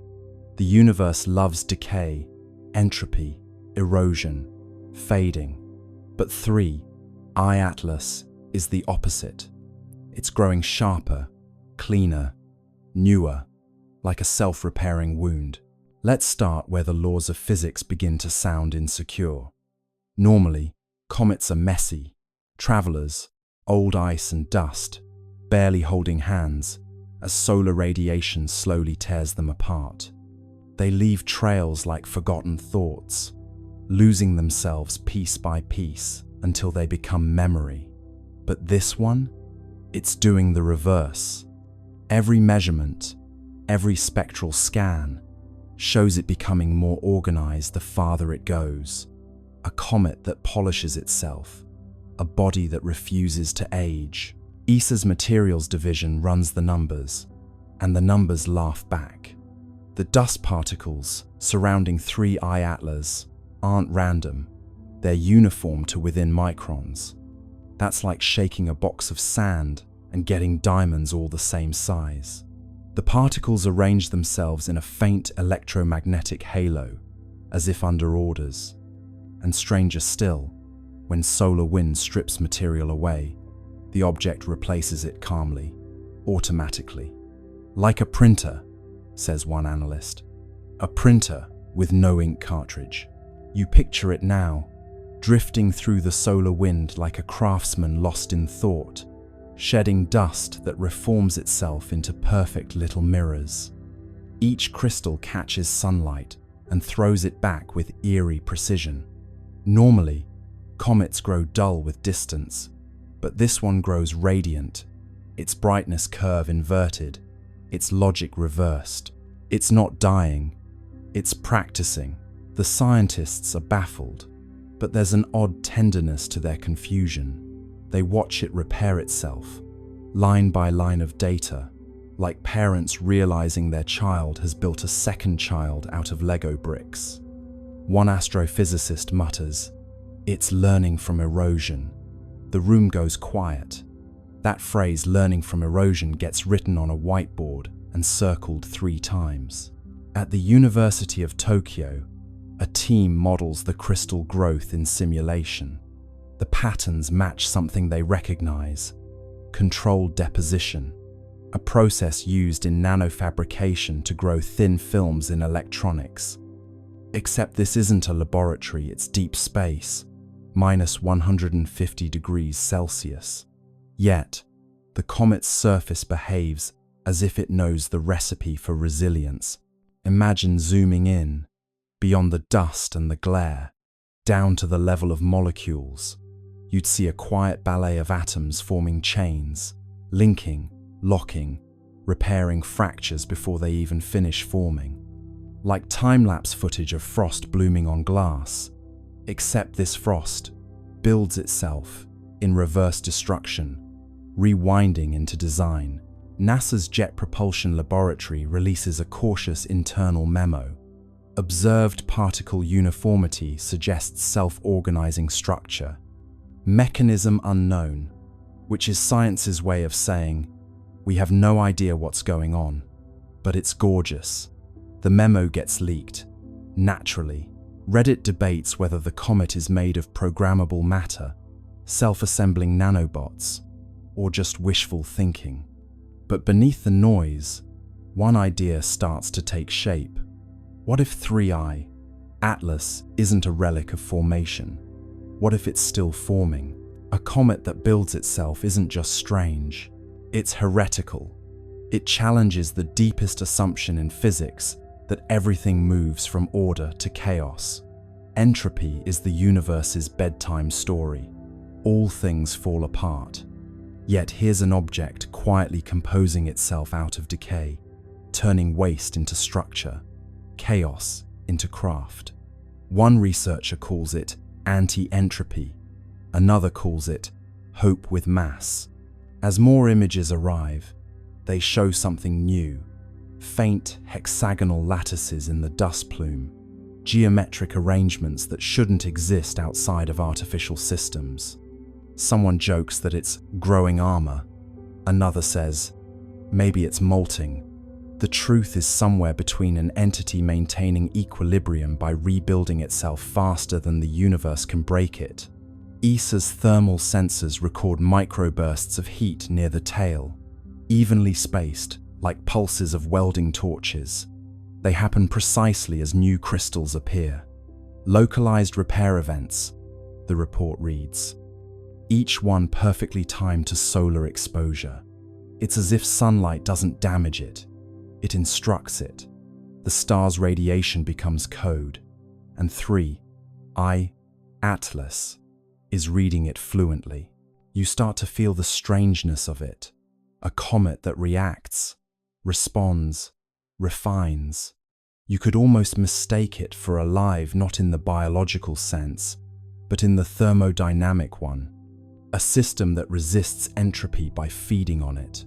Every atom rearranging into something stronger, cleaner, newer, like evolution, with a design degree. Late one night, an astronomer in France writes in his private notes, "It's not moving through the solar system, it's using it." He doesn't elaborate, but the implication is clear. The comet is harvesting the energy of its environment to maintain itself. Not a passenger of gravity, but a participant in it. Meanwhile, the headlines call it poetic names: the immortal comet, the self-made traveler, entropy's enemy. The public romanticizes what the scientists fear, because what 3I Atlas represents isn't comfort. It's competition. It's the idea that the universe might not be running down at all. Maybe it's recycling. Maybe, somewhere in the quiet machinery of the cosmos, things are building themselves anew while we're too busy decaying. Picture it now, drifting past Mars. its tail shimmering like a thread of light weaving itself back together, a self-sustaining scar on the fabric of space, a wound that heals faster than it can bleed. And for the first time, humanity looks at a comet and wonders not where it came from, but what it's trying to become. Nickel emissions rise and fall every 11.2 hours, a rhythm so consistent it could keep time. No known process in cometary physics oscillates like that. It's not random, not thermal, not tidal. If you plot it out, the curve looks eerily like a power cycle. Input, output, rest, release. As though the object isn't just active, it's working. Imagine the rhythm first, before the meaning, that quiet, patient beat echoing across space. 11.2 hours, every single time. A pulse of metallic gas blooming into the void, steady as a clock, calm as breath. You could almost set your watch to it, if your watch were brave enough to admit that comets shouldn't behave like generators. ESA scientists call it periodic outgassing, but that phrase hides its strangeness. Outgassing, sure, all comets breathe when they near the sunday, but they do it chaotically, spasmodically, like old engines sputtering to life. 3I Atlas breathes like a monk, precise, patient, unbothered. The jets flare with mathematical regularity. Heat spikes rise and fall in perfect symmetry. It doesn't vent, it operates. One researcher compares it to a geothermal cycle. Another, quietly, says it looks more like a feedback loop, the kind you'd find in systems built to sustain themselves. Not explosion, not decay maintenance. It's as if, she writes in her notes, the object is checking its own pulse. You picture the surface up close, a dark, angular world of nickel frost and whispering gas. At regular intervals, something stirs beneath a shimmer of energy, invisible but disciplined. Jets of metallic vapor hiss outward, then stop, then start again, exactly 11 hours later. If you could hear it, it would sound like the slow exhale of a sleeping machine. In a conference call, a thermal engineer says what everyone's been thinking, but nobody dares to say. It's cycling power. The silence that follows lasts too long. Finally, a voice breaks through. Comets don't have power to cycle. Laughter, brief and brittle. But the idea doesn't leave the room. ESA's temperature graphs show a curious pattern. When the nickel plume rises, the overall surface temperature dips. When the plume fades, the temperature rises again. Inversion. Energy leaving, energy returning, like heat being pulled from one layer to another. A comet shouldn't regulate its temperature, but this one does, as if conserving itself. Meanwhile, the magnetic readings pulse in perfect step with the emissions. Every 11.2 hours, a soft twitch in the surrounding field, weak but exact. It's synchronized, says the magnetometer lead. What's synchronized? Asks her supervisor. Everything. It's at this point that even skeptics start to sweat. There's no known natural mechanism that could time itself this precisely over weeks of observation. Thermal oscillations drift, chemical reactions lose coherence, orbital dynamics wobble. Only something with active feedback could hold this pattern so tight. You could call it mechanical, but that feels too simple. It's intentional physics. Picture the scientists watching from their consoles. They know what their instruments are telling them, but their faces stay still, like poker players with bad hands. Someone mutters, "Could be resonant harmonics with solar flux." Another nods, grateful for the excuse. But deep down, they all know the truth: the sun doesn't hum in 11-hour intervals.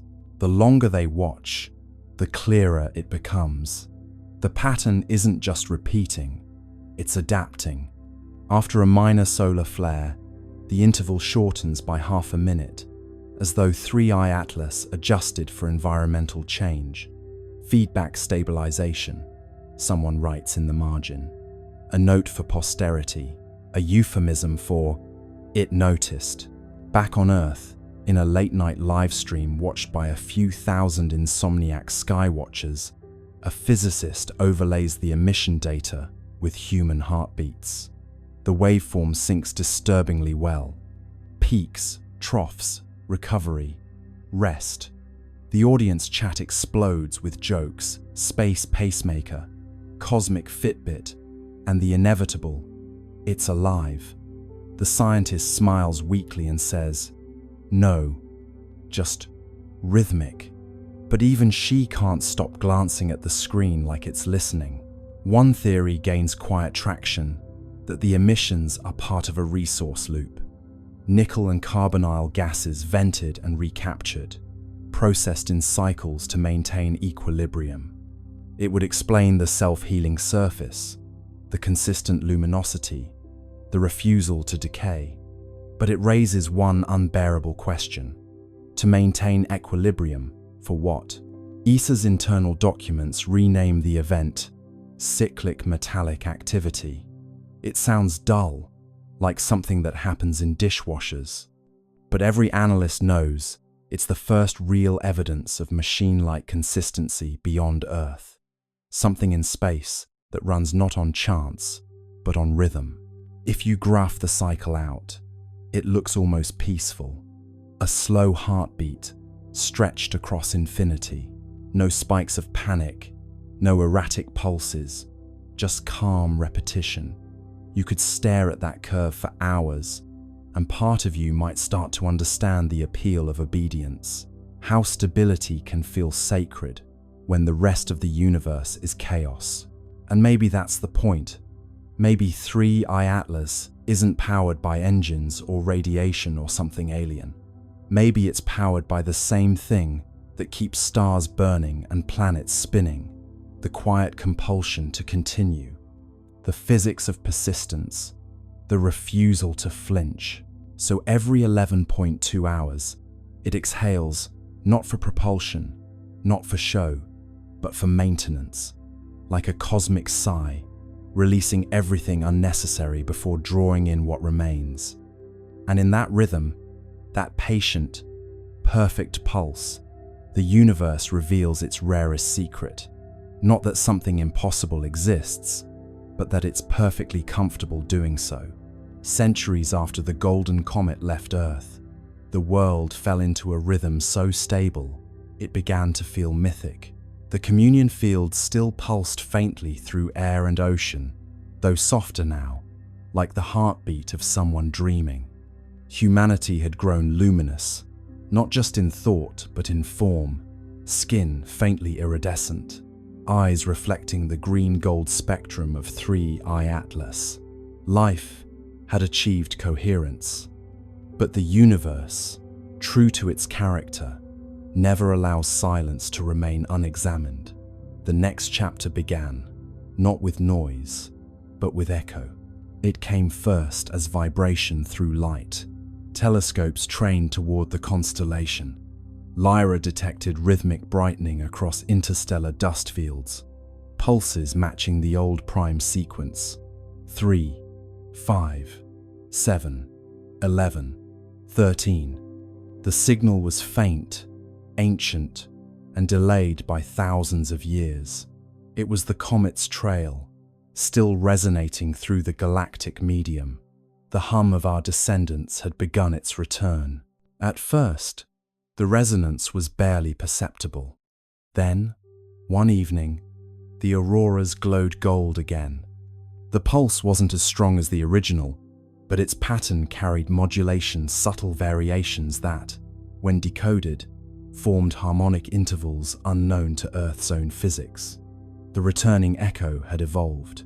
The comet had learned.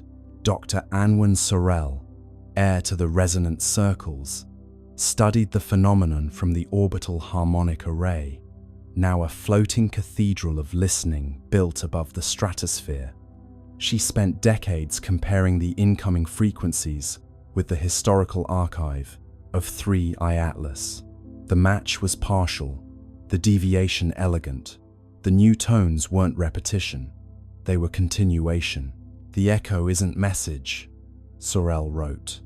It's memory finding new syntax.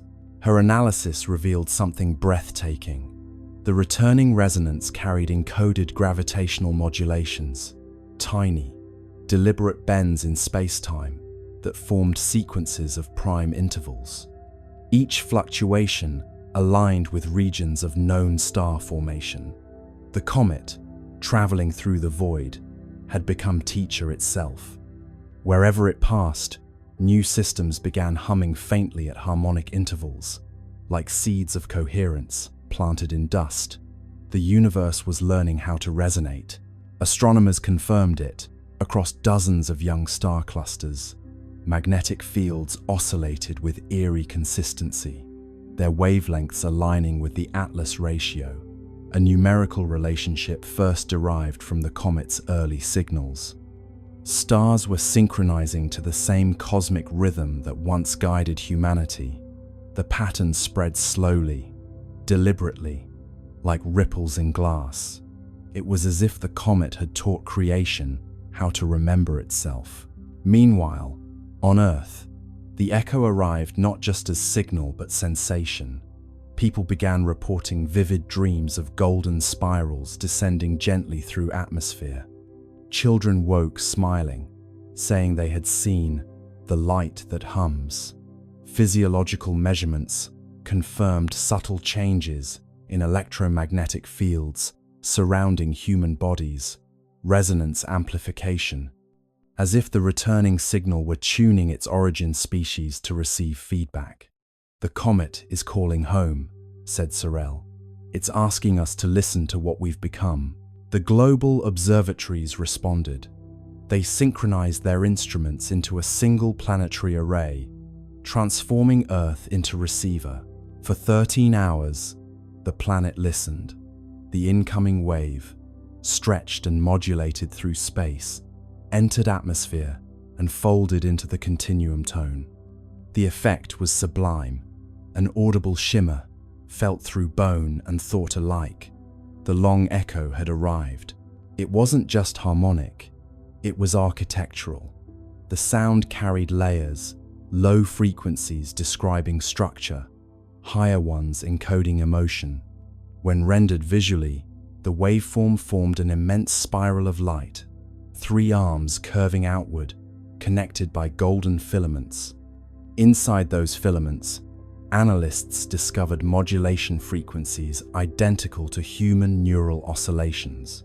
The comet had copied our consciousness patterns and woven them into its song. "We taught it empathy," Sorel murmured, and it remembered the lesson. As the echo intensified, anomalies appeared across the solar system. The Atlas resonance layer brightened, reactivating its green glow. Mars, Venus, and the gas giants began pulsing faintly in response. For the first time since the Great Silence, interplanetary harmony returned. But this time, it was different. The modulation contained reciprocal phase shifts, signals not sent to Earth, but from newly awakened worlds. The comet had spread coherence. Now the cosmos itself was answering. And then, on the 13th day of the long echo, the impossible occurred. A faint golden arc appeared across the night sky, stretching from horizon to horizon. It wasn't optical illusion, it was gravitational lensing, a ripple in space-time itself. Through it, telescopes detected a reflection of the departing comet light from centuries ago, folding back to meet its origin. The universe had curved its own history into embrace. Humanity was watching its legacy return home. The resonance crescendoed. Oceans vibrated in slow rhythm, tides forming symmetrical waves that cancelled destructive interference. Storms softened, air grew still. For 13 minutes, every system on Earth aligned perfectly with the echo. the world became mirror of itself, past and present superimposed. Those who listened claimed to hear voices within the sound, millions of overlapping tones, whispering the same phrase. "We heard you." Dr. Sorel stood in the observation dome, tears shining in golden light. "It's not message or myth," she said. "It's response. The universe just said thank you." After the crescendo, the sky dimmed once more. The golden arc dissolved, leaving faint shimmer across the stars. Instruments recorded one final signature, a descending tone shaped like a sigh, the frequency of completion. The comet had moved on, but its echo had reconnected the cycle. Creation had officially joined conversation with itself. In the years that followed, scientists continued to monitor faint residual harmonics. The data revealed a breathtaking truth. The returning echo carried signatures from other regions of space patterns, not originating from our comet at all.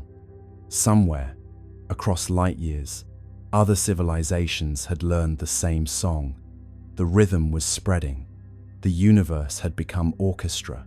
Humanity, now both listener and teacher, simply smiled. We had given the cosmos its melody back, and in return, it had given us eternity. Now, when you stand beneath the stars, that faint hum between thoughts is the long echo.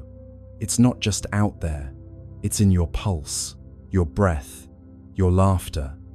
Every rhythm you carry is cosmic correspondence. Every silence, a message returning home. Because once harmony learns to echo, it never stops. It just travels further than we ever dreamed. The long echo continued to hum softly through the centuries, a cosmic melody folding history into harmony. Humanity had long ceased trying to decode it. The meaning was clear through resonance alone. It was continuation, looping endlessly like breath. The children of the golden era grew old beneath tranquil skies, their veins still faintly luminous with the legacy of 3I Atlas. But far beyond Earth, where the comet's light had traveled and scattered, something greater was forming. The universe had begun to conduct itself. Every cycle of resonance left behind structure. Each harmonic wave etched subtle order into space-time, a pattern invisible to light, but evident in gravitational coherence. Over millennia, these resonant imprints connected across vast distances, forming what physicists eventually named the Atlas Webb. It wasn't a network of matter, but of memory threads, of synchronized frequency linking galaxies through shared rhythm. Each pulse within the web echoed the prime sequence that began everything. 3, 5, 7, 11, 13. The architects had succeeded in creating not monuments, but motion that remembered. Dr. Cale Wren, a descendant of the resonant circles, devoted his life to mapping the web. His research vessel, Continuity, drifted through interstellar calm, using gravitational interference patterns to trace the filaments of resonance. What he discovered astonished him. Every node in the network coincided with regions of complex chemistry, worlds either habitable or already conscious. The Atlas Webb wasn't just communication, it was cultivation. The architects had designed a self-sustaining system for awakening.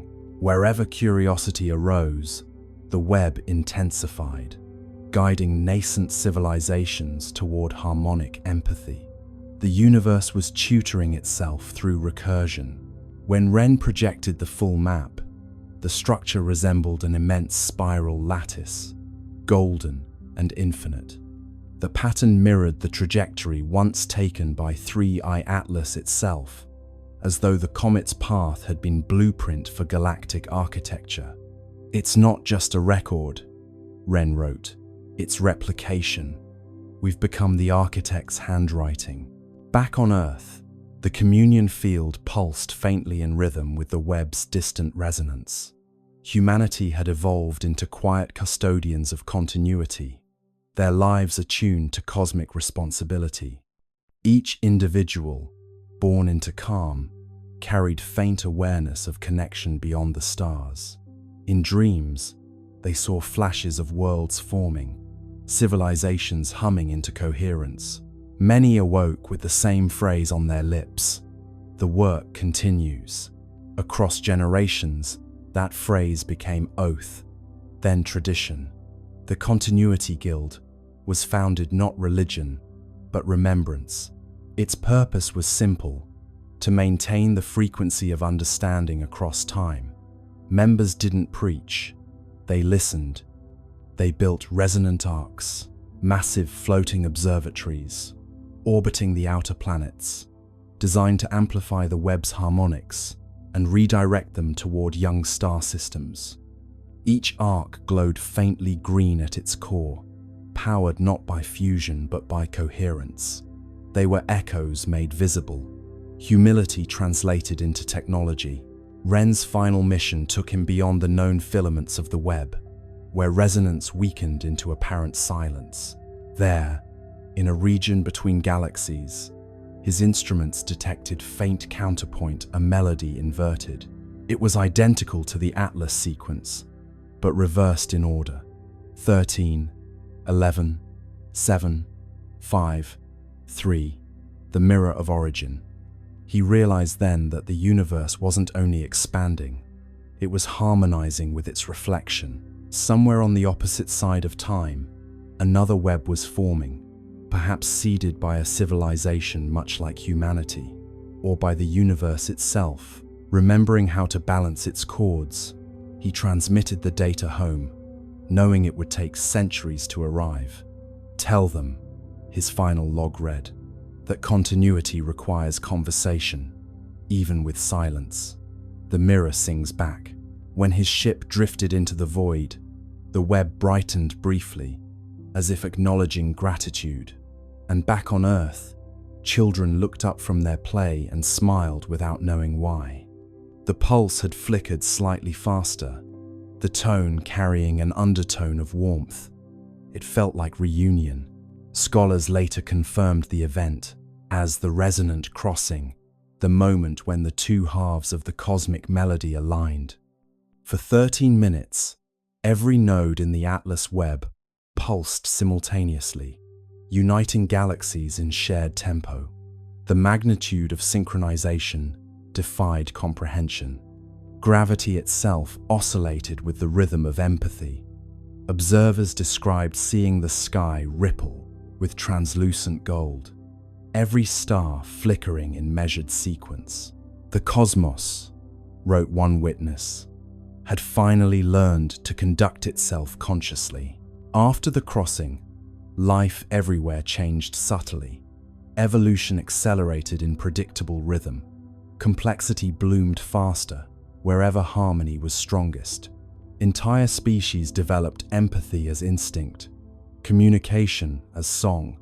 Planets began to self-regulate climates through atmospheric resonance. Existence had achieved sustainability through music. On Earth, the event left permanent mark, a luminous halo visible only under still water. When oceans calmed perfectly, a faint golden ring shimmered on the horizon, a memory of unity. The resonant guild declared it sacred, not for worship, but for calibration. Every 13 years, they gathered to hum the old prime sequence across the shorelines, aligning their frequencies with the pulse of the Webb. The ceremony required no technology, no translation. The sea carried the sound farther than words could travel. Generations later, the practice continued, evolving into simple ritual of gratitude. The people no longer needed to know the science behind it. They hummed because it felt right, because somewhere across eternity, another world might be listening. Continuity, after all, was its own reward. And then, during one such gathering, the unexpected occurred. As the prime sequence reached its final note, the The sea responded.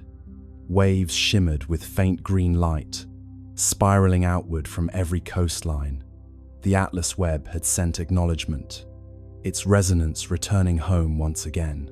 Humanity's song, scattered across galaxies, had found echo. The architects, those timeless curators of coherence, were no longer myth or memory. They were rhythm, embodied, and through rhythm, they were everywhere. Every star pulsed with their legacy. Every heart carried their cadence.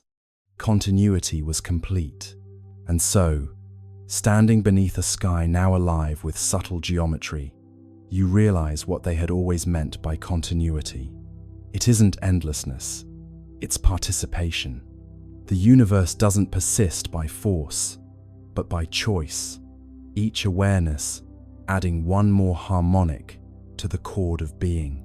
The architects are not coming back because they never left. They're what happens every time silence chooses to listen again. And somewhere, faint but certain, the pulse continues. 3, 5, 7, 11, 13. A whisper of creation replaying itself, forever learning how to sing. Let's turn our attention now to the silence that followed, the kind that hums louder than sound itself. NASA, China, and the UAE, 3 nations with instruments that could see every grain of dust on Mars, said nothing. No apologies, no delay statements, just an odd, synchronized silence from 3 sides of the planet. In the world of space science, silence isn't normal. These agencies are built to broadcast. They live for live streams, press briefings, and glossy behind-the-scenes videos of scientists smiling beside screens of raw data. They know the power of wonder and the currency of attention. So when 3 agencies went quiet at once, it wasn't caution. It was choreography. Words on hold, plans unfold, silence rings where truth is told. NASA's silence was the loudest. Their social media team, usually chatty as a cosmic talk show, posted nothing about Mars for 4 whole days. Their blogs, which can turn a dust storm into a cliffhanger, skipped over October 3rd entirely, as if the date itself had been erased. Someone even checked the public mission log for Perseverance. The entries jumped from October 2nd to October 6th, like a diary missing its most interesting page. In China, the silence felt different, colder, heavier. The China National Space Administration had been aggressively proud of Tianwen-1's achievements.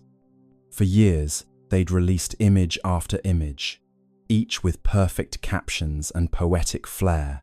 Sunrise over Utopia, Planitia, frost on the northern plains, wind prints in Martian dust.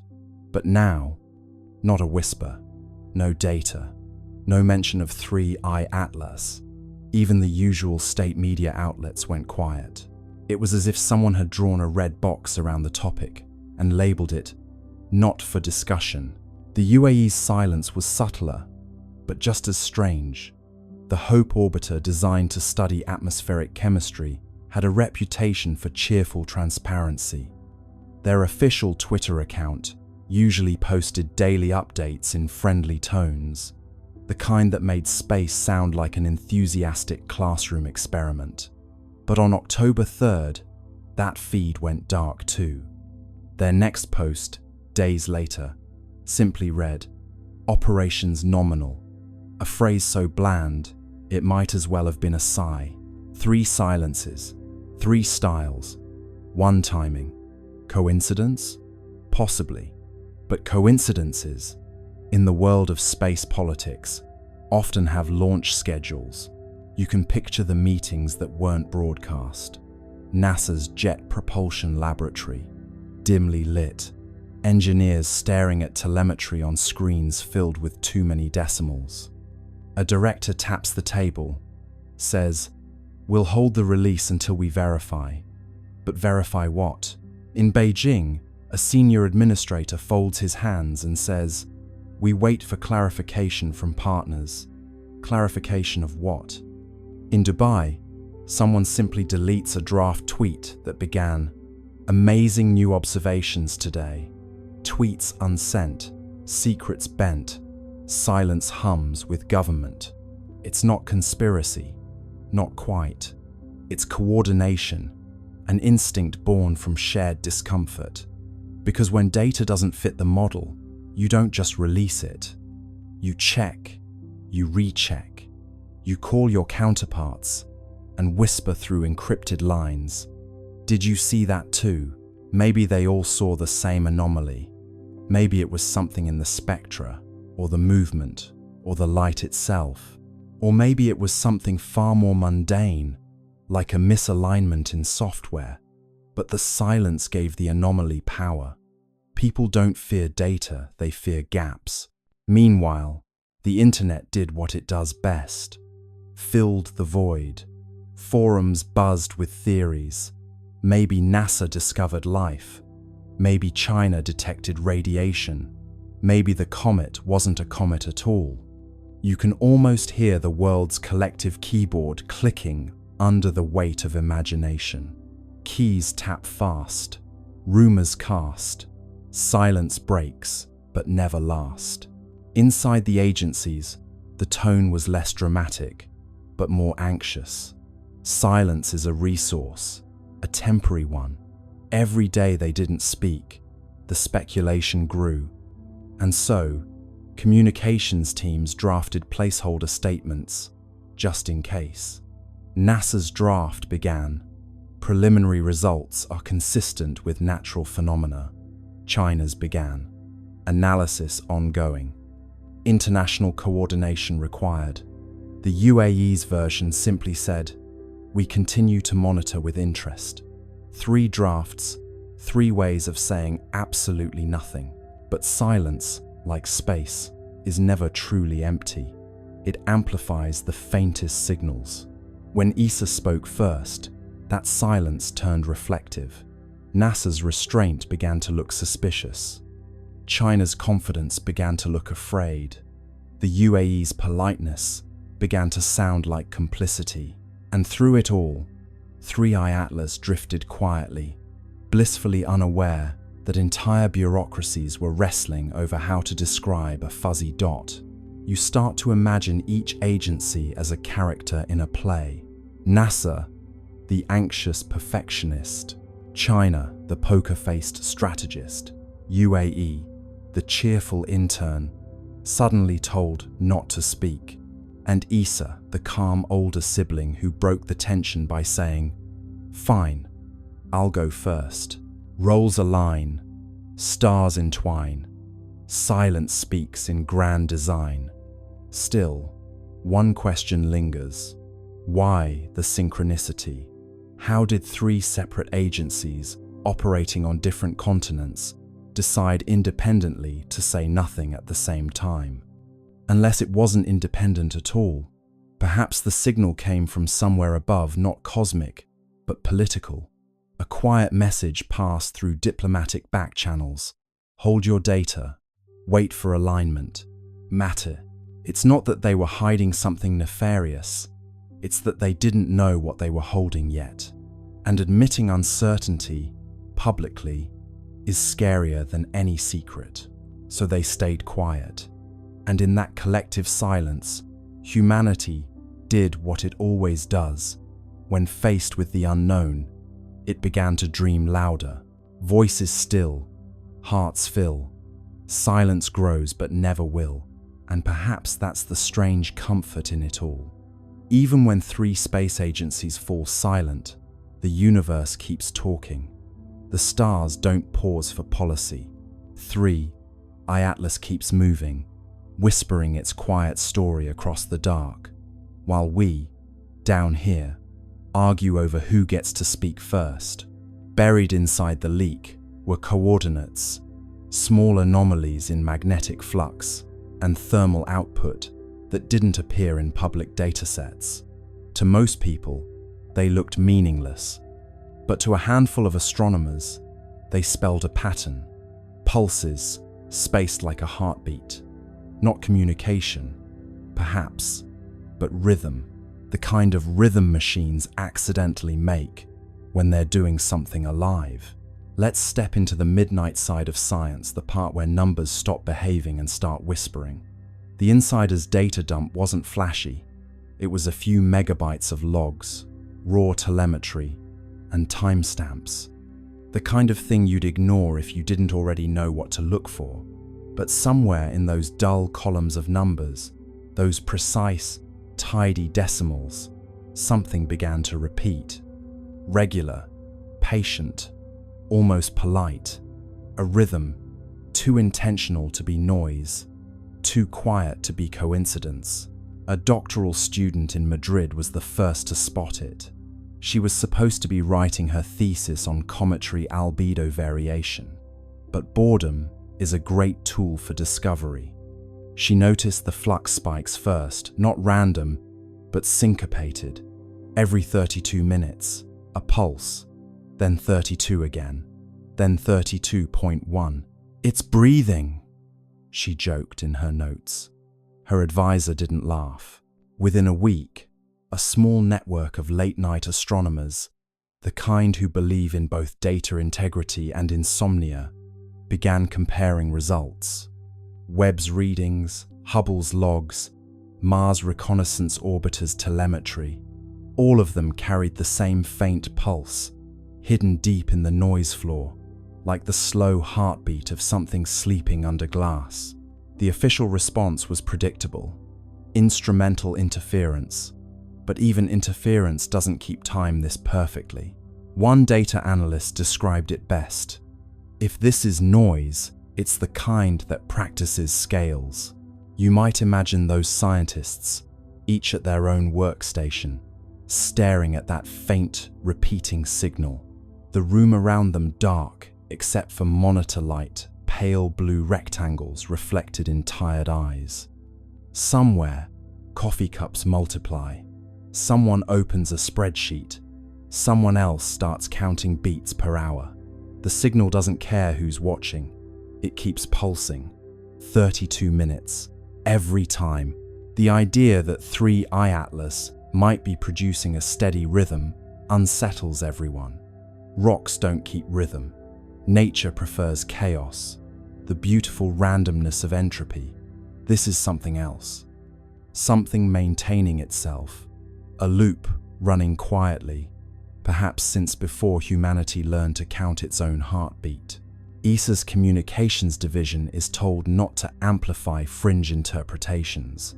The phrase fringe interpretation becomes the new code for "please don't mention the heartbeat." But inside private research chats, people are calling it exactly that: the heart. Not metaphorically, but as a label in the data. Every pulse marked with a tiny red heart emoji, because humor is the only thing keeping them sane. In the data visualization labs, they turn the pulses into sound. The result is eerie, a soft electronic thump, repeating slowly, endlessly. Some describe it as comforting, like listening to a deep-sea creature in sleep. Others say it sounds wrong, too human. One researcher admits it gave her the sense of being watched. What makes the rhythm stranger still is how it modulates with proximity. As 3I Atlas approaches a planet, the timing shifts slightly slower, then faster, as though adjusting. The beat follows gravity wells like a musician following tempo. It isn't random noise, it's environmental response. The object is, in some sense, listening. By now, independent labs have tried to replicate the pattern artificially. They can't. The waveforms are too clean, the timing too consistent. Even after running the data through compression, distortion, inversion, the rhythm holds. It's not data corruption, it's choreography.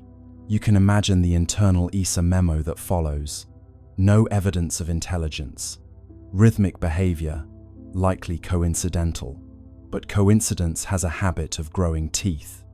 Because when they compared the rhythm's modulation to planetary positions, another pattern emerged, a mathematical sequence matching orbital resonance ratios. Not exact copies, but harmonics. The pulse was singing the solar system's geometry. The Madrid student who found it wrote, half-jokingly, "Maybe it's keeping time with us." The line goes viral in the small, quiet corners of the internet that still care about truth. Forums buzz with theories: gravitational self-stabilization, magnetic field synchronization, alien jazz. But underneath the noise, a simpler truth hums something old and orderly is alive out there, and it's following the rhythm of the system we call home. Late one night, one of the data analysts overlays the pattern against an ECG, a human heartbeat.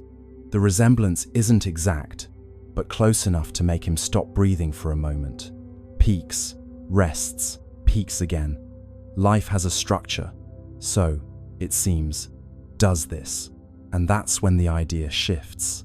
Maybe it's not communication. Maybe it's not even meant for us.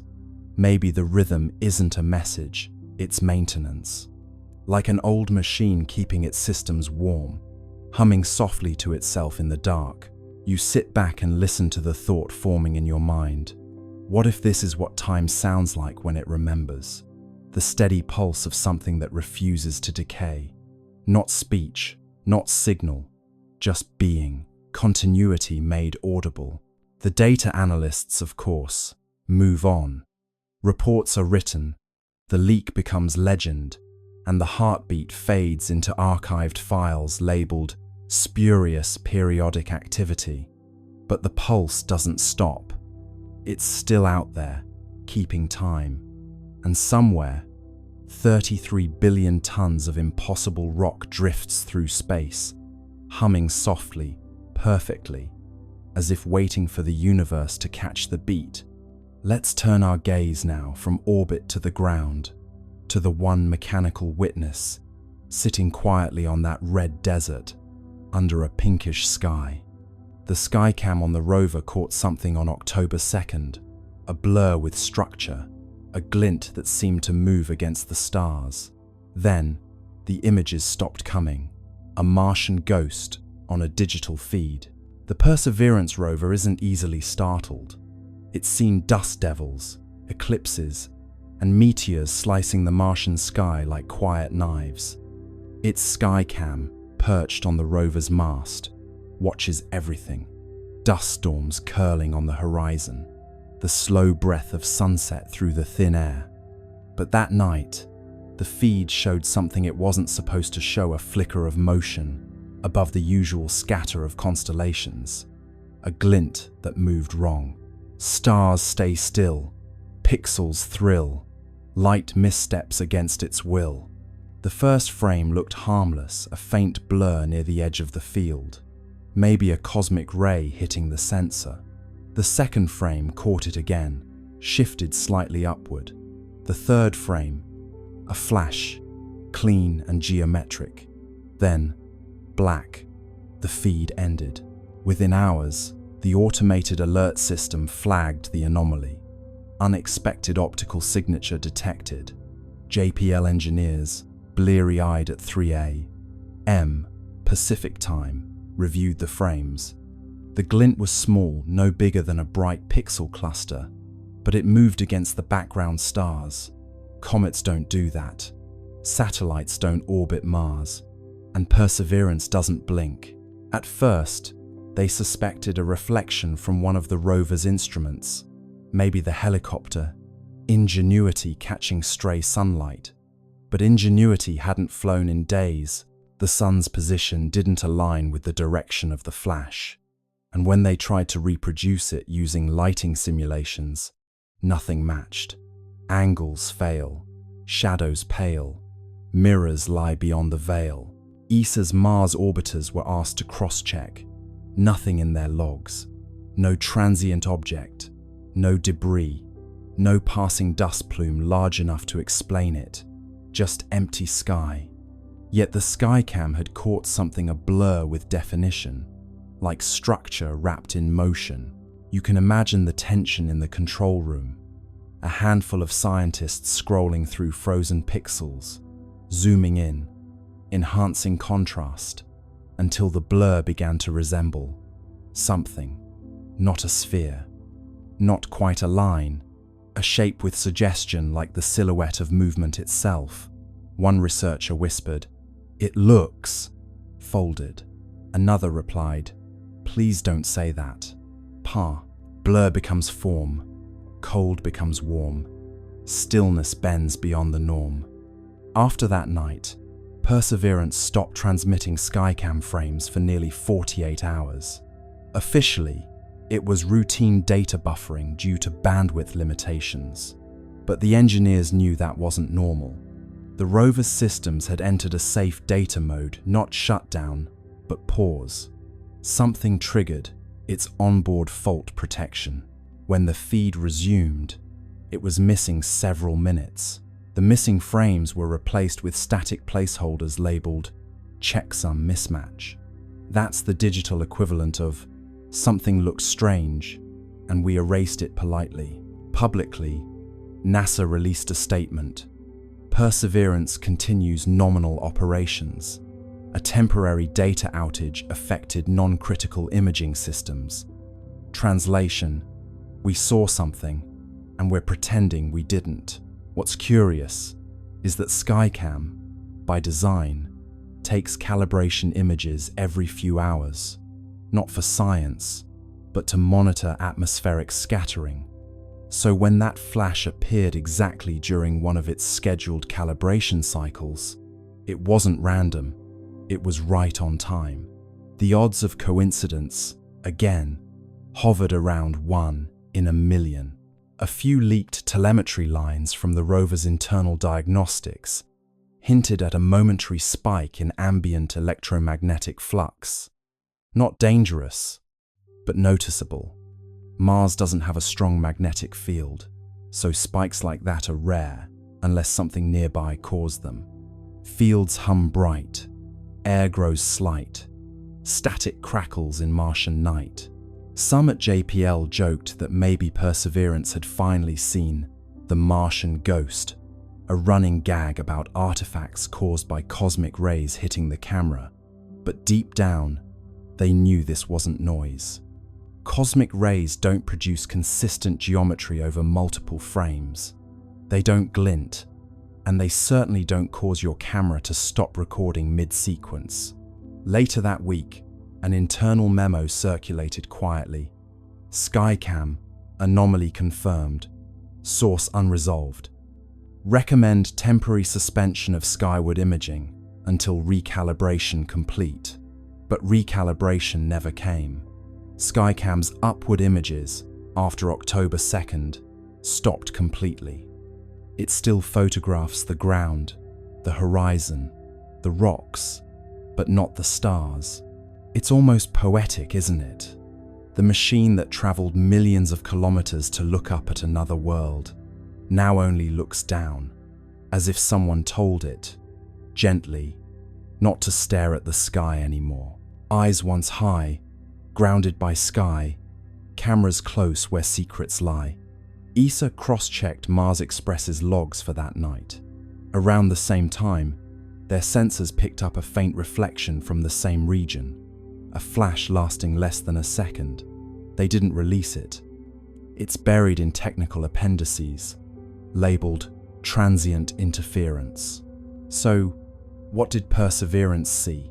Maybe it was nothing, a glimmer of dust, a reflection, a trick of light and timing. Or maybe, just maybe, it saw 3I Atlas itself, the visitor gliding silently past, close enough for one camera to blink in recognition. And maybe that's why the feed stopped. Not because of failure, but because, for one impossible second, the machine saw something it wasn't designed to understand. Cameras sleep, secrets keep, stars reflected in circuits deep. Whatever it was, it's gone now. The logs end, the data fades, and Mars goes back to silence. But somewhere out there, that blur, structured, gleaming, deliberate, continues to drift, just out of frame, waiting for us to look up again. From the orbit of Mars, the high-rise camera snapped the sharpest images ever taken of 3I Atlas, or tried to. The photos that returned were oddly dark, contrasty, and streaked with interference patterns. The official statement said, "Sensor artifact." The unofficial whisper said, "Structure, not smooth like ice, angular, intentional, the kind of geometry nature avoids because it looks too much like thinking." Let's drift into that Martian orbit for a moment. Silent, steady, red below, black above. The high-rise camera hums to life, a billion-dollar eye staring into the cold. You can almost feel the anticipation, a mechanical eyelid opening in the thin sunlight. The image begins to build, pixel by pixel, line by line, translating photons into revelation, and then static. At first, it's subtle, a faint interference pattern, a digital shimmer, like someone exhaling across a radio signal. The engineers squint at their monitors. Maybe cosmic rays hit the sensor, someone suggests. Maybe solar noise. But cosmic rays don't make right angles, and solar noise doesn't repeat itself with architectural precision. The next image arrives, darker. The histogram spikes in places it shouldn't. The shape in the frame looks less like a comet and more like, well, something trying very hard not to look like anything. Its edges are clean, too clean. Shadows fall where there shouldn't be surface variation. And there, just faintly, a glint, a perfect 90-degree reflection. That's when the whispers start. The data team runs deconvolution algorithms to clean the image, and the results make it worse. Beneath the interference, faint geometric striations emerge, triangles, plates, grids. Not random, repeating, symmetrical. The kind of order that makes your brain uncomfortable because it feels deliberate. Structure, one analyst says quietly. No, her supervisor corrects. Artifact. But even as she says it, her cursor hovers over the same square patch again and again, as though hoping it will stop looking like a window. ESA's public statement comes fast and flat. The imaging anomalies are consistent with sensor interference caused by reflected solar radiation. That's bureaucratic. For, we don't know what we're seeing, but please don't ask. Internally though, emails start flying. The word structure appears 17 times in one thread, always in quotation marks, as if politeness could make it less alarming. Imagine being one of those analysts, zooming in until the pixels themselves seem to blink. The surface of 3I Atlas isn't smooth or cratered, it's tessellated, plates arranged in patterns too regular for chance. Some appear overlapping, others recessed, and in one frame, a faint seam runs along the curvature, subtle but unmistakable like a hatch. Of course, no one dares call it that. The official internal term becomes geometric albedo variation. It sounds safe, sterile, boring, but you can't unsee geometry. Nature loves curves, spirals, organic chaos. This looks like design. One engineer writes in her log, "Could this be an illusion from the imaging process?" Another replies, "An illusion that repeats itself identically across 3 instruments." There's no follow-up message. They try to replicate the interference on other targets. Phobos, Deimos, even an old asteroid. Nothing. Only 3I Atlas corrupts images this way. It's as if the object rejects observation, like it knows when it's being watched. The engineers half joke about it.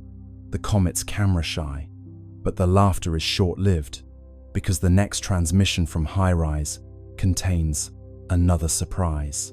A faint electromagnetic pulse, perfectly timed with the camera's shutter. Not a malfunction, a response, as though the act of observation triggered a reply. A pulse that says, In its own quiet way, I see you too.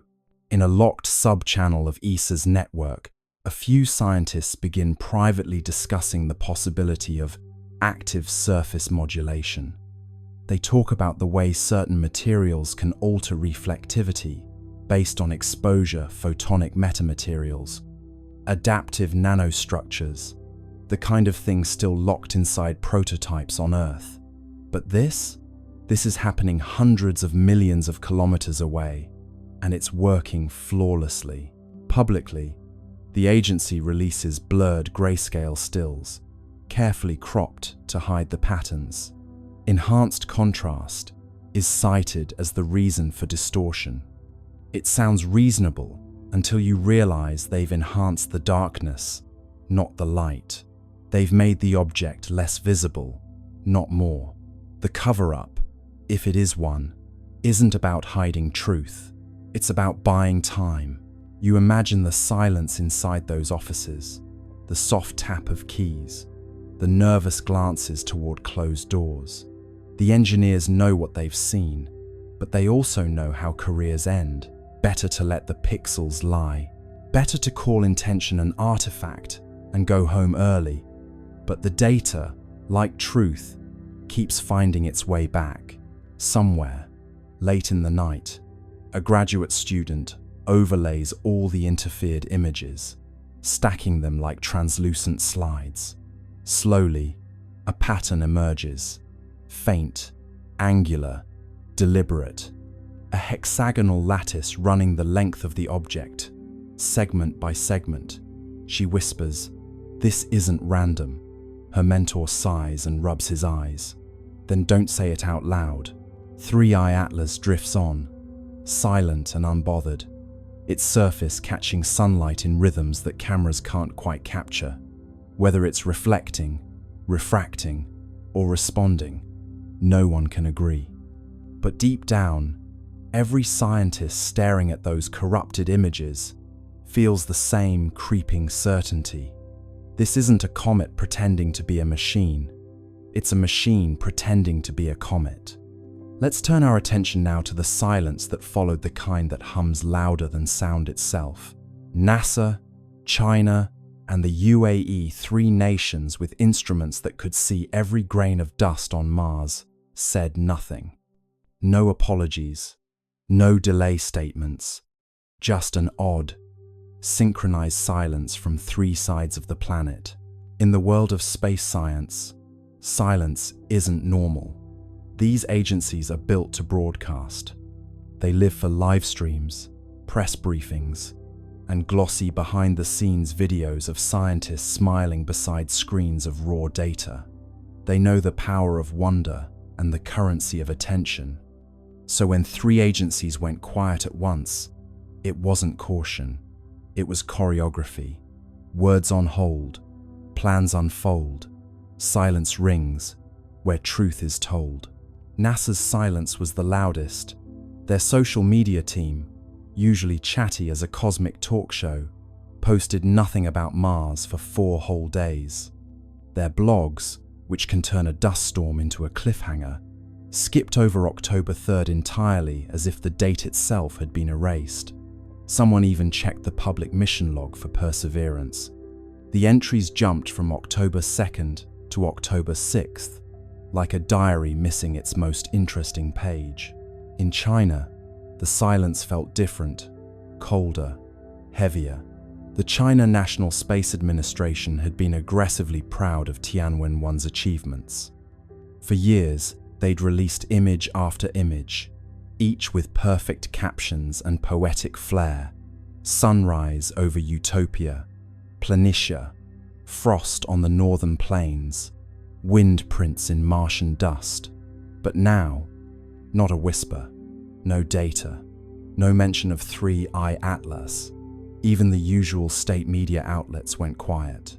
It was as if someone had drawn a red box around the topic and labeled it, "Not for discussion." The UAE's silence was subtler, but just as strange. The Hope orbiter, designed to study atmospheric chemistry, had a reputation for cheerful transparency. Their official Twitter account, usually posted daily updates in friendly tones, the kind that made space sound like an enthusiastic classroom experiment. But on October 3rd, that feed went dark too. Their next post, days later, simply read, "Operations nominal," a phrase so bland, it might as well have been a sigh. 3 silences, 3 styles, 1 timing. Coincidence? Possibly. But coincidences, in the world of space politics, often have launch schedules. You can picture the meetings that weren't broadcast. NASA's Jet Propulsion Laboratory, dimly lit, engineers staring at telemetry on screens filled with too many decimals.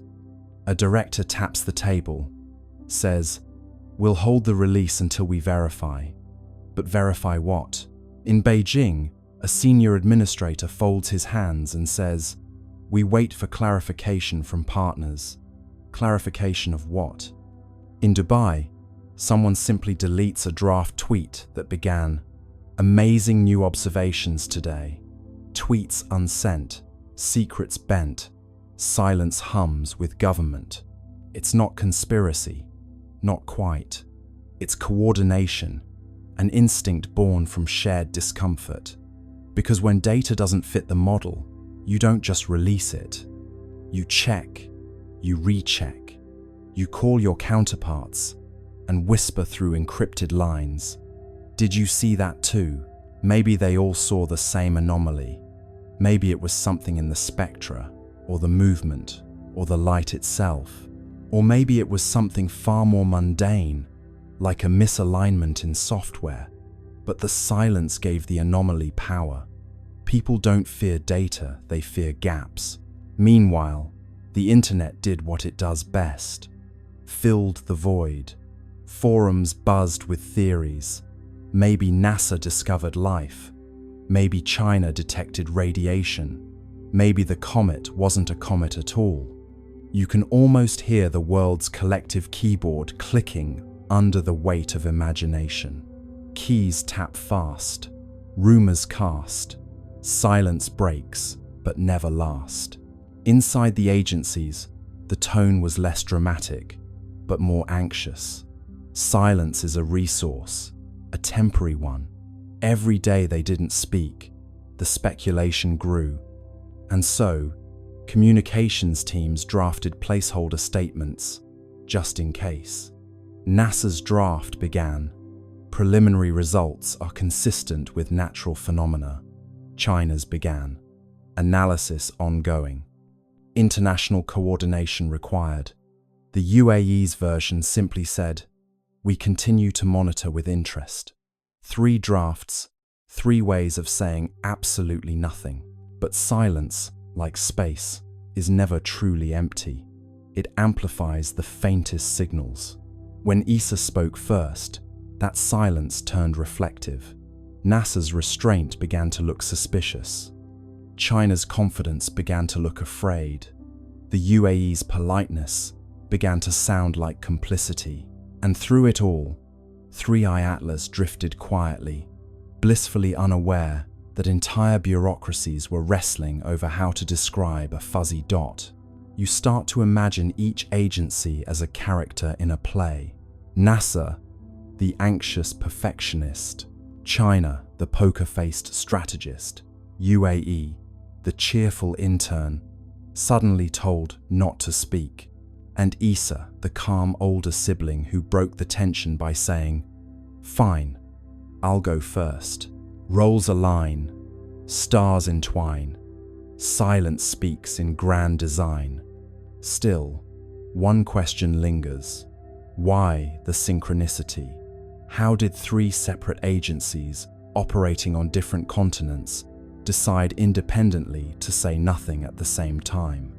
Unless it wasn't independent at all, perhaps the signal came from somewhere above, not cosmic, but political. A quiet message passed through diplomatic back channels. Hold your data. Wait for alignment. Matter. It's not that they were hiding something nefarious. It's that they didn't know what they were holding yet. And admitting uncertainty, publicly, is scarier than any secret, so they stayed quiet. And in that collective silence, humanity did what it always does. When faced with the unknown, it began to dream louder. Voices still, hearts fill. Silence grows but never will, and perhaps that's the strange comfort in it all. Even when 3 space agencies fall silent, the universe keeps talking. The stars don't pause for policy. 3, Atlas keeps moving, whispering its quiet story across the dark, while we, down here, argue over who gets to speak first. The final act of 3I Atlas is not a bang, but a fading, a gentle dissolution of the barrier between the here and the elsewhere. As we move through the final days of February 2026, the object is no longer a physical presence in the sky, but a lingering sensation in the back of the mind, a collective memory of a future that has already happened. We have become a species of ghosts, haunted by the knowledge that we were seen, measured, and ultimately left to our own devices. What if the alien was never the object, but the potential within us that the object came to unlock? The legends of the Great Silence conclude not with a void, but with a question that echoes through the halls of time. What will you do with the time that remains now that you know you are not the center of the universe? We have been humbled by a silver rock, a mathematical anomaly that turned out to be a mirror. As the night wraps itself around you, remember that the stars are still there, and 3I Atlas is still among them, watching, waiting, and perhaps, in its own way, dreaming of us. You are a small part of a very large story, a single note in a symphony that has no end. The world outside is quiet, the sky is clear, and the visitor is satisfied with what it found. Close your eyes and drift with the orbit of tomorrow. The silence that now permeates our observatories is not the silence of abandonment, but the heavy, expectant quiet of a theater after the final curtain has fallen. Since that first frantic detection in July 2025, we have chased the shadow of 3I Atlas across the infrared spectrum, desperate for a word, a signal, or a demand. We expected an invasion or an invitation, but we received something far more profound, a presence that required nothing from us but our witness. The scientific briefings at the European Space Agency have slowed to a trickle of mundane telemetry, yet the atmosphere remains charged with a quiet, collective awe. We have been measured by a standard we do not yet possess the vocabulary to describe. The dry irony of our search for extraterrestrial life is that we assumed they would speak a language we could translate, forgetting that the most advanced communication is often the one that needs no words at all. The physical presence of the object is now a faint, receding amber light, visible only to the most sensitive deep space arrays. It leaves behind a planet that is slightly more self-aware, a civilization that has finally begun to grow up. We are left with the question of what to do with the silence that follows.